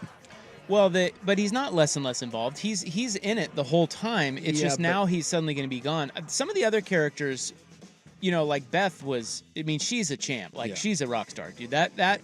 She played that character wonderful. But as it went on, Costner refused to shoot less and less, so they had to start. The show centered around Kevin Costner, but Costner wouldn't show up to shoot, so they had to start having him in less and less episodes. And as they did, it got worse and worse. Turns out not having your star is a bad thing. But he's in it the whole time. Yes, he is. I mean, they don't write him out of it. No. There's also another sequel. Actually, there's 2 more sequels coming. Sequel. Other spinoffs. Prequels. Well, no. I guess they would be sequels. There's one of them is 2024, so it's going to be present day Yellowstone. Without Kevin Costner. And the other one is 1944, which takes place, of course, in 1944. Maybe just focus on making one show good. No way. Maybe. Well, I mean, I think Sheridan is getting paid a boatload of money to just keep cranking these out. But each one just gets worse and worse because he's spread so thin. Well, I don't agree. 1883 came out before 1923, and I thought 1923 was way better. But as they did that, Yellowstone went to hell. The writing keeps getting worse because he's writing everything. You're spreading yourself too thin. Maybe he can farm that out. He should. That dude Kiefer Sutherland, what's he dude's doing? an egomaniac, and he's going to ruin himself. Taylor Sheridan, my wife would leave me for him. Yeah, I get it. She thinks he's hot. Yeah. And we once sat next to him. I don't think I would do it with my wife. That doesn't seem like why? What's the point? She got all hot and bothered. We once sat next to him at the Wynn. He is at breakfast. He had his cowboy hat on. He has a rugged manliness that he does. You do not have. He definitely does. He's a cowboy. Yeah. I mean, he's from Texas. Yeah. He does all his roping and riding, all that stuff on the show. We were there for we just happened to be there. We weren't there for it, but it happened to be there at the same time we were there. The 1883 premiere was going on. Mm-hmm. So I saw old Sam Houston, or not Sam Houston. Sam Elliott? Sam Elliott waddling around. I love me some Sam Elliott. He was great. Shaking hands, kissing babies. Dude's Everybody great. loved him. He was on. He should. He was on. Yeah. Well, he's been I've heard he can be kind of bristly and pretty private. Oh yeah. But when we saw him at this premiere, dude, he was working the room. Yeah, he doesn't he made some comments and a lot of people didn't like him. Barbecued beef ribs. He's a man's man. He didn't like the way some of the modern westerns were going. Yeah, he takes his craft very seriously. Yes, he does. Sizzling beef. He didn't like that some of the modern westerns were focusing too much on men's sizzling beef. If you know what I mean. No, I don't. Yeah. What do you mean? He didn't Beef like with Brokeback broccoli. Mountain. It was more of that. Yeah. He thinks that lately we've been making a lot of westerns about an alternative lifestyle, sizzling beef western, and he was like, "What are we doing?" Sam hates gays? Well, what was the one? What was the kind of like? There was an Oscar-nominated Best Picture one. It was surrounded around that one, right? Yeah, it was around that one. What was the? I can't remember the He name. just of that was film. saying, I'm gay, I'm gay, I'm gay. He was just saying that the Old West was founded by hard, tough men, and we're Not the gays. and we're trying to make them into something else. The Benedict Cumberbatch one. Yeah, it was the Benedict Cumberbatch one, or Benedict Cumberbatch. Sam likes his westerns a little more straightforward. How about that? Spicy braised beef. There you go. God, I could listen to those all day. I know, Beef right? tacos. Beef fajitas. Right? Beef Wellington. And they beef can- bourguignon. and they- Sauerbraten. Will you shut up? You said you listen to them all day. No, I'm telling him to shut. He's talking over it. I feel like Grilled steaks balsamico. Beef jerky. Hamburgers. Mongolian beef. I feel Beef like stroganoff. hold on. I feel like every one of these has a sexual connotation to it. In that light, like if you had two dudes talking to each other, like, "Hey, what do you want to do to me tonight?" And then you Irish beef stew. right, That works. it does That work. works. Hey, Every one of them. you know what I want to do to you tonight, babe? Catalonian beef ragu. I can't think about them any other way now. Hey, honey, you ready to Pepper beef. pepper my beef? That's right. It's pepper beef time. If you went into your bedroom tonight and said, honey, it's pepper beef time, she would immediately know what's up. Steak Diane. Oh, yeah. We're bringing in Diane? What? Chicken fried steak. That one maybe not so much. Where do you get those? We have an entire Sam Elliott beef it's what's for dinner drops page. Beef brisket. That's right. We're going to beef brisket tonight. We're all just grist for the mill. I'm telling my lady it's Mongolian beef night. It's Mongolian beef taco night. Mongolian beef. Beef tacos. Tacos. Ah, good times. hell. Good times. I like that. All right, here's Buck with Sports Center, guys. Now, from the Fan Sports Desk, a Sports Center update on 1080 The Fan. Ryan Buckley with this Sports Center update brought to you by 808 Hawaiian Restaurant. Your favorite spot for island grinds now has 3 locations, Woodstock, Burnside, and new in Beaverton. Always online at ate-oh-ate.com. First on the Fan, Game 6 of the Stanley Cup Final going on right now. The Oilers trying to force a Game 7 on home ice. They're currently up 2-0 midway through the second period. Meanwhile, in college football, the Oklahoma Sooners and head coach Brett Venables have agreed to a new 6-year, $51.6 million deal that'll keep him in Norman through 2029. On the PGA Tour, Tom Kim stayed hot in round 2 of the Travelers. He's now 13 under for the tournament, 2 strokes clear of the field. Xander Schauffele, Scotty Scheffler are lurking 3 shots back, tied for 4th at 10 under par. And in the Euro Cup today, Ukraine beat Slovakia 2-1, Austria beat Poland 3-1, and France and Netherlands played to a 0-0 draw. More sports scores and stories in 30 minutes. I'm Ryan Buckley at the 1080 The Fan Sports Desk. Listen live or on demand on the Odyssey app, the Fan's desktop player, or tell your smart speaker to play 1080 The Fan. More, please. Golf in the Northwest with Jason Swigart is back. Saturdays at 8 a.m. before the Sinner and the Saint on Portland's sports leader, 1080 The Fan. All right, jumping back on here for the Window Nation.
has since been very vocal about finding parenting very tough as a single mother. Their army of staff. Can you imagine her saying that? No. Her? Actually, I can't imagine. Well, I can imagine her saying that. I mean, just the absurdity of that. Anyway, here is the exclusive audio. So you said, I didn't know this, but they cast her as... Yeah, they did a big reunion of the original Lion King cast. It was a big deal. Because, when you first put out a big Broadway musical, the original cast does it for a couple years and they move on. But like when the cast of Hamilton comes back together, the original, it's a huge deal. So they brought back the entire cast of Lion King, except for young Simba, who is the star of the play or the Broadway show, and they cast Northwest, their daughter, in the male role of young Simba. Except she can't sing.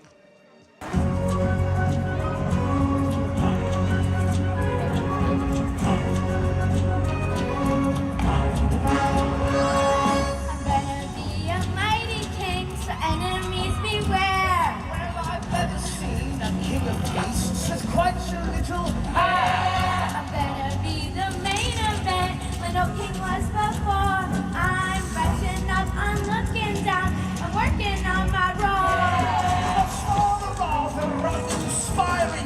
Zazu's good. Oh, I just can't wait to be king. No one say do this. When I sit down. Don't say be there. What I meant for.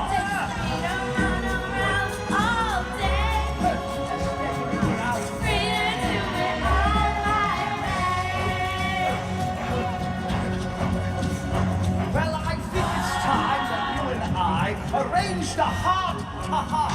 Kings don't need advice from little hornbills for a start. She's terrible, but It's bad. she doesn't sound that young. How young is she? She's 11. And by the way, she can't act either. Watching her move on stage is almost as bad as listening to her sing.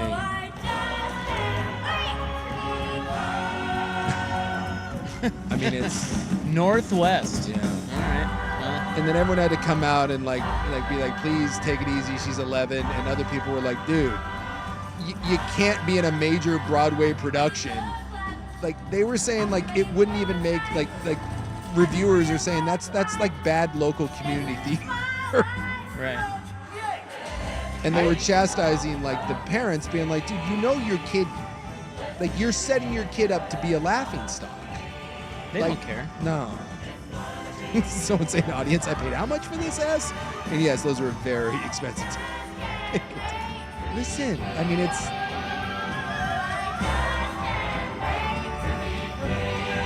like they pulled somebody out of the audience. Yeah.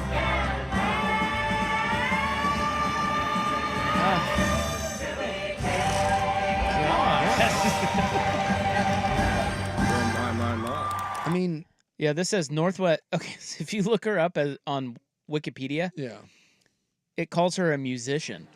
Well, she's an American singer and actress, a member of the Kardashian family. She appeared in the music video for her father Kanye West's single "Only One" and made several appearances on Keeping Up with the Kardashians. I mean, technically, she has performed music, so musician. In 2023, she voiced Minnie in Paw Patrol. Sure. In the following year, she made her recording debut on Ye's Talking Once Again.